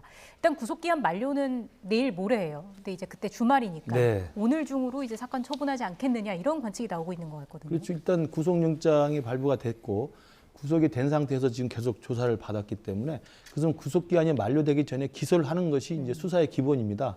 그래서 아마도 이번 주 안으로 그리고 구속기간 만료 이전에 이제 공소를 제기할 건데요. 네. 그리고 이제 기소가 됐다는 것은 재판에 붙인다는 겁니다. 네. 그럼 검찰은 그동안의 범죄 혐의를 다 확실하게 입증을 했다는 자신감을 가졌다는 뜻이고 그래서 재판부에 이 사람을 이렇게 처벌해 주세요 예. 라고 재판에 붙이는 것이어서 정진상 실장의 이제 범죄 혐의에 대해서는 검찰이 막바지 정리를 하고 있을 것으로 보이고요. 문제는 이제 그렇게 했을 때 공소장이라는 게 나오잖아요. 뭐 아마 다음 주쯤에는 공개되지 그렇습니다. 않을까 싶습니다. 공소장이라는 게 나오고 공소장에는 이제 그 검찰이 공소를 제기하면서 판사님한테 이 사람이 이렇게 죄를 많이 졌으니까 꼭 처벌해 주세요라고 하는 그 내용들을 객관적으로 정지한 것이기 때문에 예. 그 공소장 내용이 공개됐을 때 거기에 이재명 대표와의 관련된 부분이 어느 정도 사실적 근거와 구체적인 내용을 가지고 적힐 것이냐 이게 아마 초미의 관심사이고요. 그와 관련해서 본다면 기존에 이제 김용 부원장도 이미 구속이 돼서 네. 공소가 제기돼서 지금 기소가 돼서 재판에 붙여졌습니다. 네. 마찬가지로 정진상 실장도 똑같이 이번에 구속기한 만료로 기소가 돼서 재판에 붙여지면 이 두 사람의 공소장에 나와 있는 이재명 대표와의 관계가 예컨대 공범으로 적시가 된다든지 예. 아니면 뭐 공동 정범으로 적시가 된다든지 구체적인 내용에 대한 기술이 아마도 기자분들을 포함해서 국민들의 아마 굉장히 큰 관심이 될 것입니다. 이 대표 이름이 몇 번이나 거론될까요? 많이 나올 것 같습니다. 왜냐하면 이재명 대표 스스로도 대장동 사건이 있었을 때 또 유동규라든지 이런 분들이 관련성들이 이야기가 의혹이 되게 됐을 때 김용, 정진상 정도는 대측근이죠. 이런 이야기를 자주 했기 때문에 예. 그 최측근이 지금 돈을 받은 혐의로 그것도 그냥 돈을 받은 게 아니라 대장동 일당에게 오래전부터 계획해서 받은 돈 것으로 지금 구속 기소되는 거기 때문에 네. 자주 이름이 거론되지 않을까 싶습니다. 예. 정치적 공동체로 지난번에 영장에 맞습니다. 기재를 했단 말이에요. 이재명 대표와 정진상 실장을. 그 정치적 공동체라는 거는 이제 이재명 대표가 성남시장 할 때 그 재선될 때 돈이 오갔다 이런 것들이 같이 포함되어 있는 거예요. 지난번에 남욱 변호사 그 재판 때 대장동 네. 재판 때 그런 얘기가 나왔어요. 남욱 변호사 입에서 말이죠. 네. 그래서 뭐 분양 대행업자인 이모 씨부터 22억 받아가지고 그중에서 일부를 4억 이상을 성남시장 재선을 준비하고 있던 이 대표 측으로 줬다라는 얘기를 했단 말이에요. 네. 남욱 변호사가 재판정에서 말이죠. 근데 이런 것들에서 검찰이 나름 문건을 확보한 것으로 알려졌다는 보도들이 의외로 많이 있어요. 네. 그렇게 된다면 지금 이제 영장에 기재될 때 정치적 공동체로 기재된 것과 이런 여러 가지 사실로 볼 때 상당히 그 연관성 같은 게 나온다고 보는 게 정상적인 추론 아니겠습니까? 그 부분이 이제 나중에 결국은 이제 정진상 실장이 기소되고 이재명 대표에게 어떤 형태로든 간에 검찰 수사가 향한다는 게 기정사실화돼 있는데 아마 그런 이제 공소장의 내용에 따라서 더욱더 그게 또 가시화될 가능성이 있다고 생각합니다. 가능성이 문제겠죠.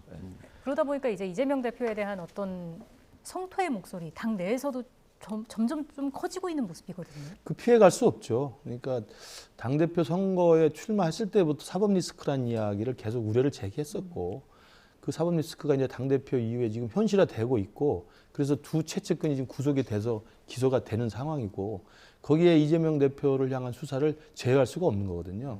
그러니까 뭐 과거에 노무현 대통령의 대선 자금 문제라든지 당시 이해창 당시 후보의 대선 자금 문제가 불거졌긴 했습니다만 그때는 그 대선 후보까지 가지 않고 정리할 수 있었던 게 단순한 돈을 모금했다는 것이었다는 겁니다. 그러나 지금 이 사건은 돈이 오가는 액수도 클 뿐 아니라 돈이 만들어지고 돈이 오가는 과정이 오래전부터 대장동 일당과 당시의 최종 결재권자인 성남시장인 이재명 시장과의 결탁하에 이루어졌을 가능성이 크기 때문에 이재명 대표에 대한 수사가 피해가기가 어려운 거거든요.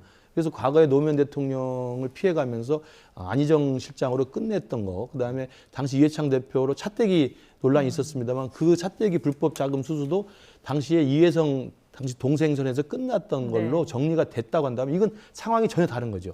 예전부터 2014년, 2012년, 13년부터 당시 성남시장인 이재명과 그 최측근 사이에 대장동 일당과 연계돼서 오랫동안 모의 작당한 것으로 지금 검찰이 보고 있기 때문에 이재명 대표는 수사를 피해갈 수 없다. 그렇다면 문제는 이제 남은 건 그거죠. 이재명 대표 예컨대 소환이 될 것이 분명하지 않겠습니까? 소환을 검찰이 요구했을 때 이재명 대표가 소환에 불응할지 아니면 소환에 응할지 소환에 불응했을 때 민주당 전체가 그러면 이재명 대표를 보호하기 위해서 예컨대 그 국회의사당 마당에서 그런 농성이라도 할지 아니면 대표가 알아서 하시고 좀 사퇴하시라고 그런 의견이 많이 나올지 저는 정말 불을 보듯 뻔한 게 이재명 대표의 소환장에 날라오는 그 순간부터 민주당은 정말 민주당을 이렇게 가서는 안 된다고 하는 그 이른바 새로운 세력들과 이재명 대표를 보호해야 된다고 하는 또 방탄용을 주장하는 분들이 저는 극명하게 엇갈릴 거라고 생각하고 그게 이재명의 민주당의 저는 운명을 결정할 거라고 생각합니다. 아마 뭐 징조가 좀 있겠죠. 압수수색 그다음에 뭐 소환, 기소 있겠죠. 뭐 이런 것들이 있을 텐데 이게 뭐 모든 것들이 재판에서 밝혀져야겠지만 또 정치는 그런 게 아니지 않습니까? 그렇죠. 이재명 대표가 어느 정도까지 버틸 수 있을까요? 이제 물증이 뭐가 나오면 지금 문건은 몇 개 확보한 것 같은데 이제 더 확실한 물증이 나오면 저는 이재명 대표가 버티기 어려울 것 같아요. 당내에서 벌써 그런 얘기가 나오고 있잖아요. 근데 지금 아직까지 뭐 사법 리스크 정도의 말밖에 안 나오는 겁니다만 이 측근들의 이제 그 재판이 이제 가시화되고 있고 말이죠. 이제 곧 기소되는 거니까 정진상 실장이. 그렇게 된다면 이재명 대표에 대한 여러 가지 물증 같은 게 또 언론 보도를 통해서 나오고 또 공소장에 또 어떤 내용이 적혀 있지 모르겠습니다만 공개가 될 거 아니겠어요 다음 주에. 거기서 그런 얘기가 나온다면 좀 이재명 대표가 이 정치 영역의 문제잖아요. 이건 사법 영역은 지금 말씀처럼 최종적으로 대법원까지 가봐야지 하는 거니까. 그러나 정치라는 것은 그런 이런 문제 여러 가지가 제기된다는 자체가 사실은 정치적 도의의 문제가 있는 거란 말이죠. 책임의 문제가 있어서. 왜냐하면 지금도 민주당도 이상민 장관에 대해서 정치적 책임지라는 거 아니겠어요? 아직도 법적으로 모르는 거 아닙니까? 저도 뭐 정치적 책임져야 된다고 말씀 많이 드렸습니다. 마찬가지라고 좀 봐요. 같은 논리로 볼 때 이재명 대표가 당내 여러 가지 그런 비판을 뚫고 나올 수가 있을까? 그 이재명 대표를 보호하는 이른바 친명계 의원들도 그런 물증이 나온다면 한계가 있지 않겠는가 그렇게 생각합니다. 그러게요. 정 실장이 기소가 되면 향후 법정 다툼에서 어떤 증거와 진술이 나오게 될지도 좀 봐야겠습니다. 자, 마지막으로 이 얘기 해보겠습니다. 윤석열 대통령이 어제 월드컵 16강 그 진출을 달성한 우리 축구 국가대표팀을 초청해서 환영 만찬을 열었는데요. 어떤 이야기가 나왔는지 함께 영상으로 잠깐 보고 돌아오겠습니다.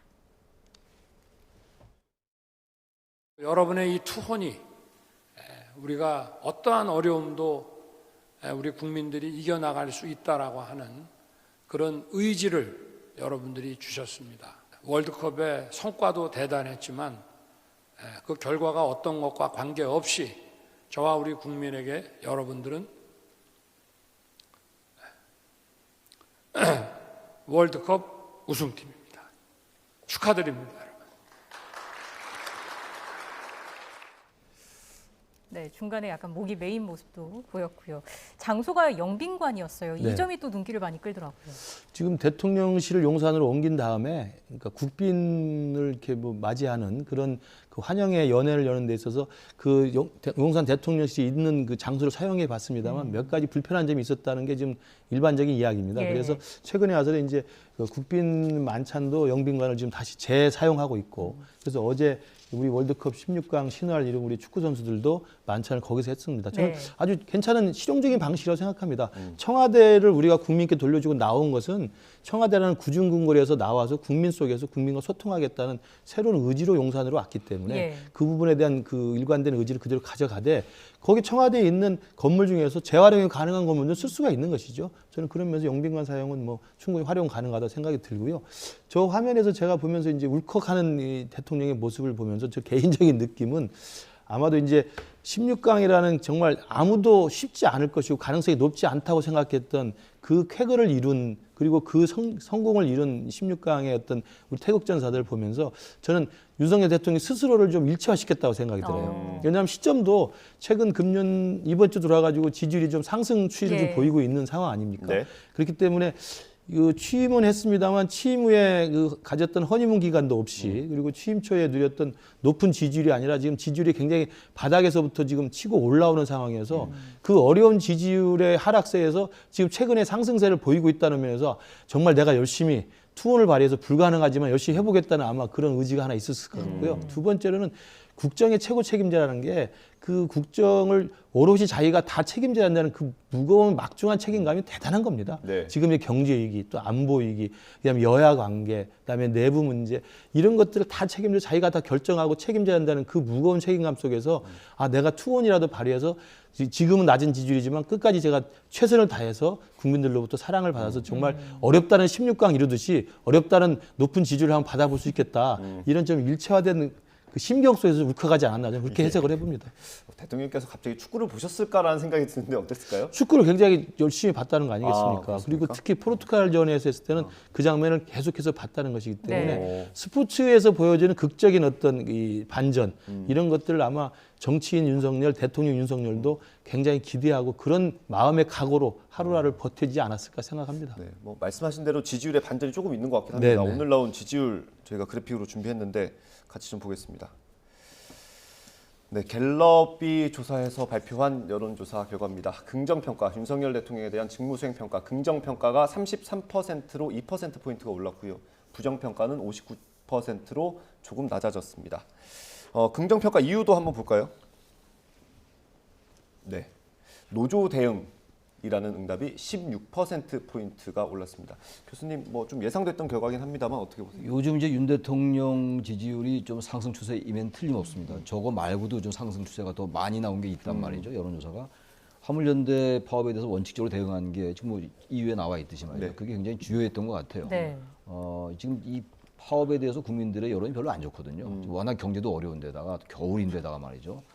그래서 이제 이른바 파업이 불법 파업이다라는 이런 인식들이 많이 있는 것 같아요. 거기에 대해서 강경하게 대응했던 게 주요한 것 같고 또 하나 문제가 저기 나오지 않으면 도어 스태핑이 요새 안 하지 않습니까? 근데 도어 스태핑에서 저는 그때도 말씀드렸다시피 너무 자잘한 주제를 가지고 대통령이 답변하는 건 좀 맞지 않다고 말씀드렸는데 도어 스태핑을 뭐 중단할지 계속 중단할지 이제 재개할지 모르겠습니다만 그것도 영향을 좀 미친 것 같아요. 대통령의 발언이 쓸데없이 너무 과도하게 자잘한데 기자들과 문답하는 게 좋아 보이지 않았거든요. 그러니까 정제된 메시지가 나오는 정제된 거. 메시지가 나오려면 좀 이렇게 이슈가 좀 이렇게 정리돼 가지고 네. 좀 먼저 날짜도 좀 이제 이 간격을 좀 갖고 말이죠. 이런 게 좋아서 그런 영향도 좀 있는 거고 또 하나가 이태원 참사에 대한 부정적 이슈 이런 것도 좀 가라앉았어요. 어쨌든 이슈가 좀 장기화되면서 말이죠. 그런 여러 가지 요인들이 어쨌든 아주 큰 폭은 아닙니다만 윤석열 대통령의 그 지지율이 좀 상승세로 돌아선 추세로 보일 수 있는 그런 여지를 만드는 게 아니냐 이렇게 생각이 됩니다. 어쨌든 뭐 조합원 총 투표 같은 경우는 오늘 오전부터 이제 진행이 됐고요. 이것도 어떻게 정리가 될지 뭐 속보로 들어오겠습니다만은 좀 지켜보도록 하고요. 마지막으로 윤 대통령이 오는 15일에 국민과의 대화 형식으로 100분 동안 이제 생중계로 진행이 되는 국정과제 점검회의를 주재한다고 합니다. 국민 100명의 질문에 직접 답을 하는 그런 형식이 될 텐데 이것도 어쨌든 약식 회견은 잠정 중단되기는 했습니다만 소통을 이어나가겠다 이런 의미로 보면 되겠습니까? 그렇죠. 지난 10월 달에도 아마 그 관계부처 장관들 모아놓고 대통령이 직접 비상경제 민생 점검회의를 하는 걸 생중계를 하지 않았습니까? 네. 상당히 뭐 예전에 각본 없이 했습니다만 그 진정성이 좀 보일 수 있었던 것으로 평가가 되고요. 이번에 이제 국민과의 대화 같은 건 이제 문재인 정부 때 했던 내용들입니다. 예. 대통령이 이제 국민 대표들 모아놓고 생중계로 중요한 것들이나 내용에 대해서 질문하고 답변하는 것이었는데 저는 이번에 새로 시작하는 국민과의 대화를 통해서 지금 잠정 중단돼 있는 도어 스태핑이 가졌던 소통의 어떤 창구 역할 이걸 좀 대신할 수 있는 좋은 기회라고 생각을 하고 이렇게 좀 대통령이 이제는 조금 자신감을 가지고 국민들의 어떤 질문 또 국민들의 요구 또 국민들의 불만 이런 것에 대해서 있는 그대로 솔직히 국정의 최고 책임자로서 다양한 이야기를 좀 답변을 드리는 모습이 좀 좋다고 보고요. 예. 대통령만 나오는 게 아니고 이 국민과의 대화에는 부처 장관들도 네. 많이 나옵니다. 그래서 장관들도 그런 구체적인 민생이나 미래 먹거리나 아니면 뭐 연금 개혁이나 노동 개혁 이런 부분에 대해서 질문과 이야기가 나오면 답변을 또 장관들이 성실하게 해주면 그 모습 자체가 국민과 정부가 서로 간 소통하는 좋은 역할을 할 수 있을 거라고 봅니다. 예. 하나 좀 아쉬운 게 아쉽다기보다도 야당과의 소통이 같이 병행돼야 돼요. 네. 국민과의 대화 좋죠. 당연히 하는 건데 근데 야당과의 대화는 막혀 있는 상황 아니겠습니까? 물론 예산안 가지고 오늘도 뭐 여러 가지 접촉을 하겠습니다만 네. 기본적으로 대통령도 야당과 소통한다는 인상을 줄 필요가 있어요. 미국 같은 경우 여소야대가 아주 일반화돼 있거든요. 우리나라만 그런 게 아니에요. 대통령제 국가에서 분점 정부라는 게 미국의 대통령도 근데 여소야대라도 야당과 대화 많이 하거든요. 예. 그런 부분을 좀 국민과의 대화를 하는 마당이니까 야당과 소통도 강화할 때 정말로 소통하는 대통령이 되지 않겠느냐. 그 말씀을 제가 하나 좀 드리고 싶습니다. 알겠습니다. 여기서 마무리하겠습니다. 지금까지 최청열 용인대 교수 그리고 김근식 경남대 교수 두 분과 함께했습니다. 고맙습니다. 감사합니다. 네.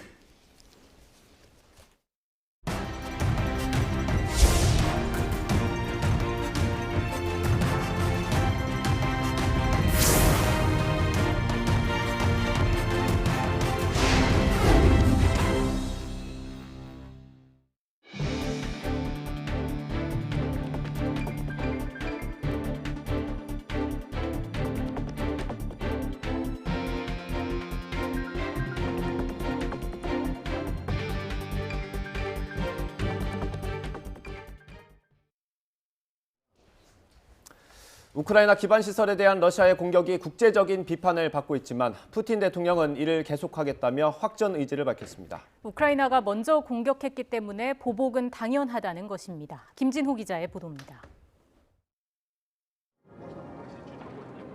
러시아 영웅 시상식 행사에 참석한 푸틴 러시아 대통령. 미소를 지으면서 우크라이나 기반 시설에 대한 공격은 우크라이나의 선제 공격 때문이라고 주장합니다. Да, мы делаем это. Но кто начал? Кто ударил по мосту, по Крымскому? Кто подорвал линии электропередач с атомной электростанции Курска? 푸틴 대통령은 러시아의 공격을 두고 많은 잡음이 있지만 비판은 우리의 전투 임무를 방해할 수 없다고 강조했습니다. 국제사회의 비판을 잡음으로 치부하며 공격의 정당성을 강조한 것입니다. 푸틴 대통령은 지난 10월 초 크림대교 폭발 사건이 일어나자 이를 우크라이나가 저지른 테러로 규정한 뒤 우크라이나 기반 시설에 대한 대규모 공습을 이어오고 있습니다. 이로 인해 겨울을 맞은 우크라이나 에너지 시설의 절반 이상이 손상되거나 파괴됐고 유럽연합의회는 러시아를 테러 지원국으로 지정하는 결의안을 통과시켰습니다. 이런 가운데 지난 5일 우크라이나 국경에서 수백 킬로미터 떨어진 러시아 공군 비행장 두 곳에서 연이어 폭발 사건이 발생했습니다. 러시아는 이를 우크라이나에 의한 공격으로 규정했고 푸틴 대통령이 핵무기는 공격에 대한 대응 수단이라며 다시 핵 위협에 나서는 등 전쟁이 격화할 조짐이 나타나고 있습니다. YTN 김진호입니다. 화물연대 집단 운송 거부의 배경이 된 안전운임제를 3년 연장하는 내용의 법률 개정안이 더불어민주당 의원들만 참석한 가운데 국회 상임위를 통과했습니다. 국회 국토교통위원회는 오늘 전체 회의를 열어서 올해로 끝나는 안전운임제 일몰 기한을 2025년 12월 31일까지로 3년 더 늘리는 내용의 화물자동차 운수사업법 개정안을 의결했습니다. 국민의힘 소속 의원들은 화물연대의 파업 철회가 먼저고 오늘 회의 역시 합의되지 않은 일정이라며 참석하지 않았습니다. 원희룡 국토교통부 장관은 안전운임제 3년 연장은 집단 운송 거부로 인한 피해를 막기 위해 제안한 적이 있지만 집단 운송 거부에 돌입했기 때문에 제안은 무효화된 것이라고 밝혔습니다. 원 장관은 오늘 페이스북에 글을 올려 화물연대는 안전운임제 품목 확대 논의를 요구하고 있지만 품목 확대는 불가하다는 것이 정부 여당의 일관된 입장이라면서 이같이 썼습니다. 윤석열 대통령이 카타르 월드컵 16강 역사를 만든 축구 국가대표팀을 청와대 영빈관으로 불러서 환영 만찬을 함께했습니다. 윤 대통령은 우리 국민에게는 여러분이 월드컵 우승팀이라고 치하하며 감격에 눈시울이 붉어졌고 손흥민 선수는 감사 인사를 전하며 더 한국을 빛내도록 노력하겠다고 화답했습니다. 직접 들어보겠습니다. 또 여러분의 이 투혼이 우리가 어떠한 어려움도 우리 국민들이 이겨나갈 수 있다라고 하는 그런 의지를 여러분들이 주셨습니다. 월드컵의 성과도 대단했지만 그 결과가 어떤 것과 관계없이 저와 우리 국민에게 여러분들은 월드컵 우승팀입니다. 축하드립니다. Estar num país que me acolheu a mim como à minha equipa técnica de uma forma extraordinária e a eles o meu muito obrigado também. 저희 선수들 항상 이 기억 잊지 않고 더 잘할 수 있도록 또 대한민국을 더욱더 빛나게 할 수 있도록 축구적인 부분에서도 많은 노력을 할 테니 지금처럼 열심히 응원해 주시고 잘 지켜봐 주셨으면 감사하겠습니다. 다시 한번 진심으로 감사드립니다. 위하여!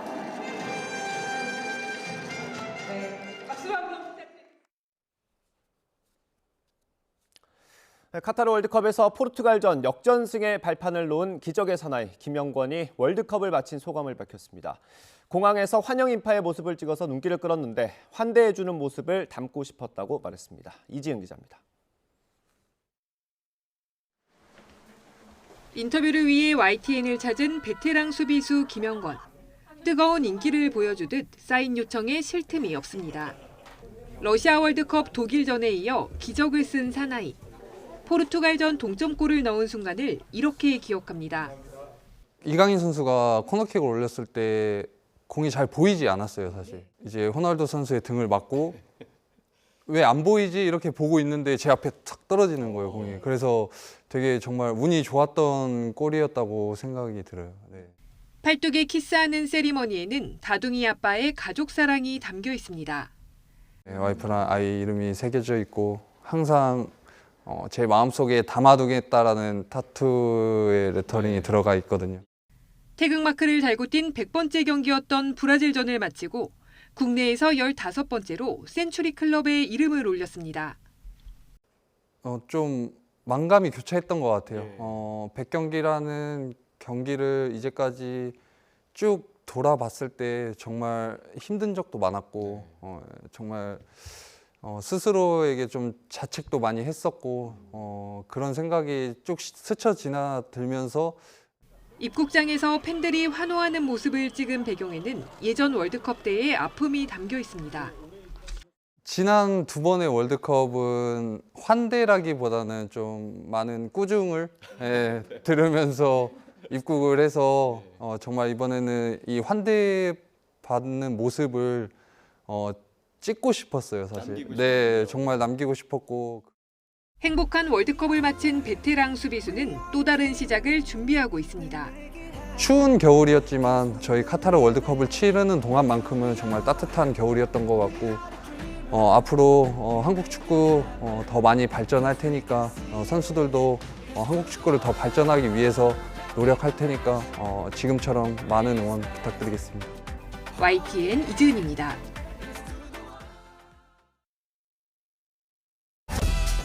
Ready?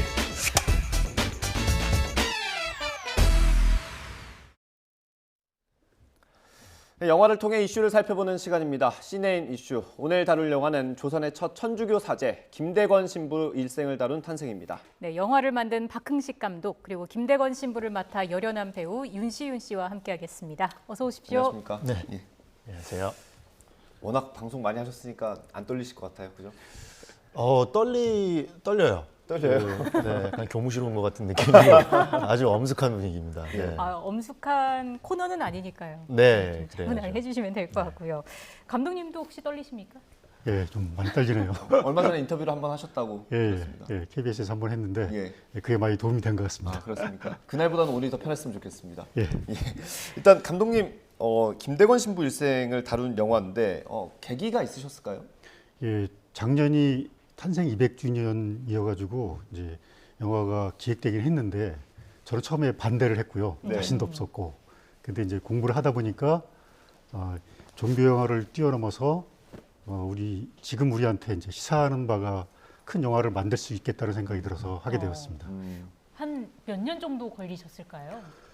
사실은 그 충무로에서는 놀랄 만큼 빨리 만들었습니다. 그러니까 제가 맡고 나서 개봉할 때까지 총 2년에서 9일이 빠지는 기간에 다 만들었으니까. 2년이 채 안 되는 시간이군요. 이게 아무래도 천주교 얘기를 다루다 보니까 두 분께 궁금한 게 종교가 혹시 있으신지? 예, 저는 개신교 들락갈락거리다가 이제 그 김포에 있는 그 가톨릭 문화원에서 미사 드린 지가 6, 7년 되는데 세례는 안 받았습니다. 그렇습니다. 윤시윤 씨도 혹시 그럼? 네, 저도 기독교인인데요. 저는 이제 개신교입니다. 네. 그렇군요. 영화 얘기를 좀 본격적으로 해보겠습니다. 일단 김대건 신부 많은 분들이 아실 수 있겠습니다만 그래도 어떤 인물인지 소개를 좀 해주세요. 네, 영화를 보시면 되지 않을까. 아니, 어디 인터뷰 보니까 김대건 신부가 나온 책은 거의 다 보셨다라는 인터뷰가 있더라고요. 아무래도 이제 공부를 많이 해야 되는 그런 역할이었고요. 일단은 조선 200년 전에 조선의 이 한반도의 최초의 가톨릭 사제 이야기입니다. 그리고 실제로 프랑스 신부님들의 입국로를 개척하기 위해서 매우 힘쓰셨던 인물이기도 하고요. 그리고 아편 전쟁과 같이 200년 전에 저희 이 동아시아의 역사의 한가운데 통역관으로 참관을 하시면서 많은 자료들을 남겼던 그런 인물이기도 합니다. 그러니까 그 시대에 참 흔치 않았던 글로벌한 조선인인 거죠. 네. 저기 지금 저희가 영화 장면을 보여드리고 있는데 수염은 진짜였어요? 네, 저희는 이제 한 땀 한 땀 이거를 다 붙여야 되기 때문네요. 예. 기르신 거 아니고? 네. 붙이신 거죠?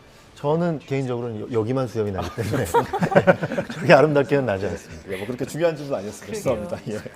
이 영화를 해야겠다, 이 역할을 맡아야겠다라는 생각이 든 이유는 뭐였을까요?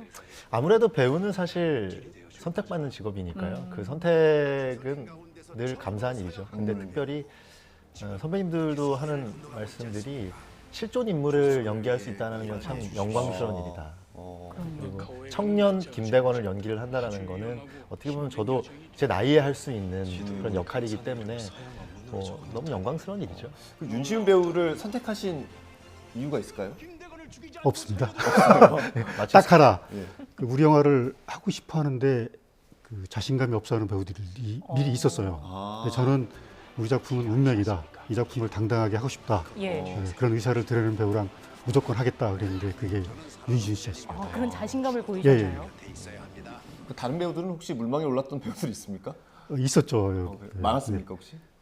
거론하기는 좀 곤란하실까요? 그러니까 우리가 급하게 진행되다 보니까 물망에 오른 배우들도 있었고 이제 하고는 싶은데 자신이 없다 주저하는 배우도 있었고 근데 어쨌든 윤시윤 씨가 당당하게 이거는 그런 마음으로 해야 되니까 사명감도 있고 그래서 윤시윤 씨가 선뜻 그렇게 나와주셔가지고 고마웠죠. 그 자신감이 어디에서 나왔을까요? 저 사람이 모르면 자신감이 생기는 것 같습니다. 이렇게까지 저희가 이제 영화를 보시면 알겠지만은 쉽지 않은 여정이었기 때문에 김대건이라는 인물이 쉽지 않았듯이 이 영화를 만들어가는 과정이 쉽지 않았기 때문에 모르고 그냥 할 수 있지 않았을까 저는. 어떤 노력들을 했는지 지금부터 또 차차 이야기를 하도록 하고요. 첫 시사회가 바티칸에서 열렸더라고요. 좀 감회가 많이 남다르셨을 것 같은데요. 예, 바티칸 시사가 가끔 이루어지긴 하는데 저희는 그 뉴 시노드홀이라고 교황님이 그 추경님들 모시고 이제 중요한 천주교 의사결정을 하는 그런 자리에서 시사를 해가지고 굉장히 감격스러웠죠. 또 저는 하필 그 교황님 앉는 자리에 앉아가지고 무대 인사도 하고 뭐 아무튼 김대원 신부님 생각이 많이 났습니다. 예. 덕분에 여기까지 왔구나 이런 생각 때문에. 그렇군요. 예. 저희가 말씀 중에 잠시만요. 속보가 한 가지 들어와서 이 내용 전해드리고 두 분과의 인터뷰 예. 이어가겠습니다. 뉴스가 가끔 이렇습니다. 양해 부탁드립니다. 예. 저희가 지금 화물연대 파업이 지금 16일째 이어지고 있는데 총파업을 중단하기로 결정했다는 속보가 들어왔습니다. 화물연대가 오늘 조합원의 총투표를 진행한 결과 이같이 결정을 했고요. 화물연대는 조합원 피해를 최소화하고 조건 없는 복귀를 압박하는 정부의 태도 변화를 촉구하기 위해서 파업 중단 총투표에 들어간 바 있습니다. 네, 화물연대 파업이 중단이 되면 정부의 추가 압박 조치도 줄어들어서 강대강 대치는 해소될 것으로 보입니다. 하지만 법적 대응을 둘러싼 후폭풍은 이어질 전망입니다. 앞서 정부는 화물연대 총파업을 집단 운송 거부로 규정하고 시멘트와 철강, 석유, 화학 분야에 대해서 업무 개시 명령을 내렸고 화물연대는 취소 소송을 제기하면서 맞섰습니다. 예, 다시 한번 전해드리겠습니다. 화물연대가 16일째 이어오던 총파업을 중단하기로 결정했습니다. 오늘 조합원 총투표를 오전부터 진행을 했고요. 총파업을 중단하기로 결정을 했습니다. 화물연대는 조합원 피해를 최소화하고 조건 없는 복귀를 압박하는 정부의 태도 변화를 촉구하기 위해서 파업 중단 총투표에 들어간 바 있습니다. 자세한 소식은 이어지는 뉴스에서 다시 한번 전해드리도록 하겠습니다. 네, 이 소식은 아무래도 잠시 뒤에 또 전해드리도록 하고요. 다시 또 분위기를 반전시켜서 두 분과 함께 이야기를 저희가 속보가 하나 더 들어와서 요거 하나만 더 전해드리겠습니다. 검찰이 이재명 대표, 민주당 이재명 대표의 최측근이자 대장동 일당을 유착해서 뇌물을 받은 혐의를 받고 있는 정진상 정무조정실장을 구속 기소했다는 소식이 들어왔습니다. 구속 기한이 모레까지인데 휴일을 감안해서 오늘 재판에 넘겼고요. 서울중앙지검은 정 실장을 뇌물과 부패방지법을 위반한 혐의 등으로 구속 기소했습니다. 네, 또 유동규 전 성남도시개발공사 본부장을 뇌물 공여와 증거인멸 혐의로 불구속 기소했다는 소식까지 들어왔습니다. 네, 관련된 소식 역시 이어지는 뉴스에서 보다 자세하게 전해드리겠습니다. 네, 두 가지 속보 이어서 전해드렸고요. 두 분께 다시 한번 질문을 좀 드리겠습니다. 시사회 이야기를 했는데 시사회에 참석한 프란시스코 교황으로부터 배우 윤시윤 씨 성인의 얼굴이다 이런 찬사를 받으셨다고 들었습니다. 기분이 어떠셨나요? 그리고 제가 이제 제 얼굴이 이렇게 나오고 있는 건가요? 예. 네. 기분 좋으라고. 잡아주시죠. 네, 기분 좋으라고 이렇게 해주신 말씀 같고요. 또 앞으로 그렇게 살아라는 또 엄중한 말씀이신 것 같아서요. 아주 저한테는 잊지 못할 경험이죠. 그 교황청에서 시사회 한다는 게 미리 예정이 돼 있던 건가요? 아니면? 그렇죠. 저기 융식 추기경님이 이제 그 교황님하고 친하시니까 조직을 좀 하신 것 같아요. 그럼 영화를 찍을 때부터 이미 예고가 돼 있던 일정이었습니까? 그걸 목표로 하긴 했는데 실제로 이루어질지는 저도 상상을 못했죠. 아마도 두 분 다 마찬가지일 텐데 거기에 간다는 것 자체가 큰 의미가 있지 않습니까? 어떠셨어요? 그렇죠. 뭐 실감이 전혀 안 나니까요, 사실. 그러니까 저희가 문이 딱 이렇게 열리면서 교황님들 이렇게 오시고 할 때 이제 만나는구나라는 마음이 들었으니까요. 진짜 사실 분위기는 거기가 더 교무실 같지 않을까 싶은데. 얘기하려고 했어요. 그렇죠. 조금 더 거기는 이제 교장 선생님 계시는 건 조금. 네. 그랬군요. 이게 사실 이 영화가 어떤 영화인지 잘 모르는 분들도 계실 것 같아요. 이게 종교 영화인가, 역사 영화인가, 그러니까 이런 생각 많이 하실 것 같은데 어떤 점을 좀 많이 보여주고 싶으셨나요? 사실은 그 조선인 최초의 신부의 탄생을 다룬 영화인데 그 종교 영화를 넘어서서 조선 근대의 탄생을 다룬 역사 영화로 봐주셨으면 저는 좋겠습니다. 그 근대가 어려운 주제이긴 하지만 우리나라는 그 1876년 개항을 근대 기점으로 보고 사상사적으로는 이제 유학에서 벗어나서 스스로 생각하는 움직임이 활발했던 그 정조말로 보기도 하는데요. 네. 또 이런 움직임이 있어요. 그러니까 서학과 동학의 평등 사상이 조선의 근대를 열었다. 서학은 인간을 제2의 천주로 보고 동학은 인간 자체를 천주로 봐가지고 이게 이제 인간의 존엄을 일깨우고 조선의 그 지배 질서의 근간인 신분제도 흔들었다. 그래서 이제 근대가 열렸다 이렇게 보는 시각이 있는데 이 시각에 맞춰서 김대근 신부를 중심으로 한 주변 인물들의 상황을 그리고 있는 거죠. 대부분 배우분들 인터뷰하는 거 보면 이렇게 좀 실존하는 인물이나 좀 무거운 인물을 연기하실 때는 최대한 힘을 빼려고 노력했다 이렇게 답을 하시더라고요. 마찬가지였을까요? 맞습니다. 그러니까 윤시훈이라는 그 사람 배우 윤시훈이 가지고 있는 뭐 표정이라던가 감정의 그런 모습들이 최대한 나오지 않기를 참 많이 바랬죠. 그래서 어떤 인물이 돼야 할까를 고민하는 것도 있겠지만은 워낙 이렇게 훌륭한 대본이 있기 때문에 윤시훈이라는 사람을 얼마나 지워내는가의 과정이 참 쉽지 않았습니다. 네. 어떻게 연기했는지 많은 분들이 궁금해하실 텐데요. 저희가 영상을 잠깐 마련을 해봤습니다. 영화 속 한 장면 준비를 했는데요. 잠깐 보고 돌아오겠습니다. 신부님도 우십니까? 어째 인제 와서 우십니까? 이제 눈물을 참아야 할 이유가 없어졌습니다. 제가 할 일을 다 했습니다. 그가 마지막까지 지키려고 했던 사람입니까? 이제 그와 함께 죽게 되었으니 여한이 없습니다. 네, 조금 전에 윤시윤이라는 사람을 많이 지워내려고 노력을 했다라고 이야기를 하셨는데 그럼 김대건 신부의 어떤 모습을 많이 보여주려고 노력하셨습니까?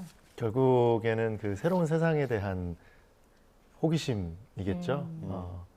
일단 기본적으로는 세상에 대한 사랑이 있어야 할 것 같고요. 거기에 플러스 새로운 세상에 대한 호기심. 그래서 그 새로운 세상 안에서 비전과 희망을 발견했던 인물을 연기를 하려면요. 되게 호기심도 많아야 되고 아이 같은 모습들도 많이 있어야 하고 어떻게 보면 불과 같은 그런 청년을 연기하기 위해서 많이 집중을 했습니다. 그 영화에 보면 김대건 신부가 이제 지도를 막 연구하잖아요. 실제로 그렇게 호기심이 좀 많으세요? 예, 저도 좀 그런 모습들이 많기도 해서요. 어떻게 보면 윤시훈을 지워내는 과정 안에서 가장 실패한 부분이 그렇게 호기심 어린 얼굴 표정들이 아닐까. 네. 가장 좀 힘들었던 부분은 뭐가 있었을까요? 영화를 저희가 이제 보신 분들의 거의 바티칸에서도 예. 저에게 많이 영화 후기로 이렇게 물어보셨던 질문의 1등은 어떻게 그거를 외웠고 어떻게 찍었냐였어요. 그러니까 촬영 난이도가 상당히 높은 작품이었기 때문에요. 예. 네, 뭐 그냥 진짜 김대건 신부님이 이런 마음이셨구나. 그래도 한 10,000분의 1이라도 느끼면서 이렇게 할 수밖에 없었죠. 언어에 대한 압박도 좀 강했고요. 그 얘기를 여쭤보려고 했어요. 불어도 하시고 중국어도 하셔야 되고 라틴어도 하셔야 되고 그 공부하는 기간이 상당히 했을 것 같은데요. 근데 뭐 한 달 정도의 시간밖에는 있을 수가 없었고요. 그래서 정말 총력전을 다해서 뭐 외웠죠. 뭐. 지금도 외우고 계십니까 혹시? 아니요. 일단은 저도 자막을 보고 그 뜻을 정말 알았으니까요. 가로치기의 폐인가요? 네. 저희가 지금 방금 화면으로도 나갔는데 이게 영화가 스케일이 좀 컸던 영화 같아요. 보니까 CG 작업도 많이 필요했을 것 같고 그런 제작 과정에서의 어떤 어려운 점은 없으셨습니까? 그 추위 속에서 몸이 힘은 들었는데 저희가 찍으면서 저는 행복했던 것 같아요. 배우들도 그렇고. 네. 이제 윤시훈을 지어낸 김대건 신부는 어땠습니까? 감독님이 생각하는 거에 많이 부합했나요? 그렇죠. 예. 그리고 그 윤시훈 씨가 바티칸에서 되게 멋진 말을 했어요.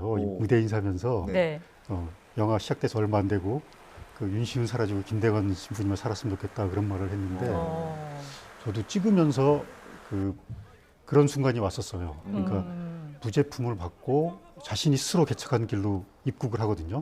그리고 이제 한복을 갈아입고 말을 타고 걸어오는 장면부터는 얼굴에 이상한 빛이 나오는 것 같은 느낌을 받았어요.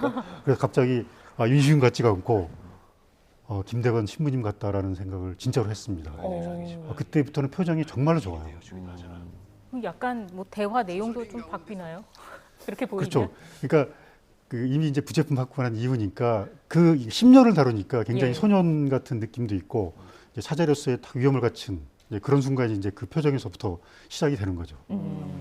그 아까 저희가 영상으로 보여드렸던 장면이 이제 그 동료라고 표현을 해야 될까요? 이제 그분을 잃고 나서 이제 눈물을 흘리는 장면인데 보통 이제 어떤 사랑하는 사람을 잃거나 이럴 때 연기하는 건 그래도 좀 이해가 되는데 이럴 때는 어떤 생각을 하면서 눈물을 흘리는지. 개인적으로 윤경호 배우님과 배우와 함께 했었는데요. 정말 현성문이라는 그 실존 인물입니다. 그분께서도 연기하신 것도 실제로 너무나도 훌륭하게 그 현성문이라는 인물을 연기를 해서 정말 그냥 정말 와닿는 마음으로 한 것 같습니다. 제가 덧붙이면 그 실제로 이거는 김대우 신부님이 하신 대사입니다. 그 조정 기록에 나와요. 현성문과 함께 죽게 되어 여한이 없다. 그러니까 아버지 김재준하고 나이도 비슷했고 그 김대우 신부님이 정신적으로 많이 의존했던 것 같아요. 실제로 현성문도 그 김대우 신부님을 아들처럼 생각하는 부분도 있었던 것 같고. 나이 차이가 실제로 그렇게 납니까? 예. 그 당시는 뭐 그 일찍 나니까. 화면에서 그렇게 보이진 않았습니다. 네, 실제로는 6살 정도로 차이 나는 걸로 알고 있습니다. 네. 어쨌든 참 상황에 잘 녹아들어서 빠져들어서 연기를 하셨구나라는 게 고스란히 느껴졌고요. 배우가 실제 인물을 연기하는 게 일종의 도전이라면 감독님에게 있어서는 실제 있었던 일을 또 영화로 만들어야 한다는 점이 부담이었을 것 같아요. 어떠셨나요? 그 사실은 아까 대사도 말씀드렸지만 저는 대사도 자료에서 찾았다고 생각해요. 제가 만들어낸 게 아니라. 그러니까 철저히 자료에 의존할 수밖에 없었습니다. 그러니까 오히려 이거는 제가 덧붙이지 않아도 그 있는 그대로, 그러니까 사실 새롭게 밝혀낸 부분도 좀 있습니다만 그 있는 그대로를 드러내고 시간적으로 배치만 해도 충분히 그 극적이고 의미도 충분히 전달된다고 생각을 해서 가능한 한 이제 제가 자기적으로 뭘 하려는 생각은 그 줄이고 이 작품에 임했습니다. 이게 그러니까 사극 같은 경우에 이제 예전 걸 그대로 이제 옮겨와야 되는데 그 중에서도 천주교 이야기를 옮겨오는 거가 쉽진 않았을 것 같아요. 어떻습니까? 예, 제가 이제 뭐 그 세례를 받지 않은 그 미사는 다니지만 어정쩡한 신자이기도 해서 그 공부는 좀 많이 했어요 대신에. 그러니까 그게 좀 도움이 저는 된 것 같아요. 왜냐하면 좀 다른 시각으로, 그러니까 천주교 안에 있었다 그러면 갖지 않았을 의문들을 갖게 되면서 김대근 신부님의 참모습을 드러내는데 그게 저한테는 좀 도움이 됐다고 생각합니다. 그렇군요. 저희가 이제 시간이 거의 다 돼서 마지막으로 관객들이 이 영화를 보면서 어떤 점을 좀 느끼셨으면 좋겠다 하는 게 있는지 말씀해 주시죠. 저희 영화에 대해서 그런 감론을박도 있더라고요. 이게 어떻게 보면 일반적인 영화, 역사 영화냐 아니면은 종교물이냐라는 정확한 저의 대답은 그건 것 같습니다. 그러니까 200년 전에 초기 기독교인들의 이야기. 저희가 어떻게 보면은 뭐 카타콤이라던가 이런 곳을 그냥 종교물로, 종교 시설로 보지 않고 그것이 하나의 역사이자 지금의 역사와 연결해주는 하나의 이야기로서 장소가 있듯이 어떻게 보면 그 근대를 열었던 그 인물들이 조정과 왕의 이야기가 아닌 이 백성들이 이제 태동해서 지금의 이야기까지 가는 그 이야기들로서 봐주셨으면 좋겠고요. 그런 것에 있어서 정말 저희 영화에서의 이야기도 있지만은 초기에 마치 기독교인들과 같은 마음들, 아름다운 천국과 같은 마음들을 아마 저희 영화를 보면서 느끼실 수 있지 않을까 싶습니다. 알겠습니다. 관람객 평도 좋더라고요. 앞으로도 많은 분들이 또 찾아주시지 않을까 싶습니다. 지금까지 영화 탄생의 박흥식 감독 그리고 윤시훈 배우와 함께했습니다. 고맙습니다. 감사합니다. 감사합니다.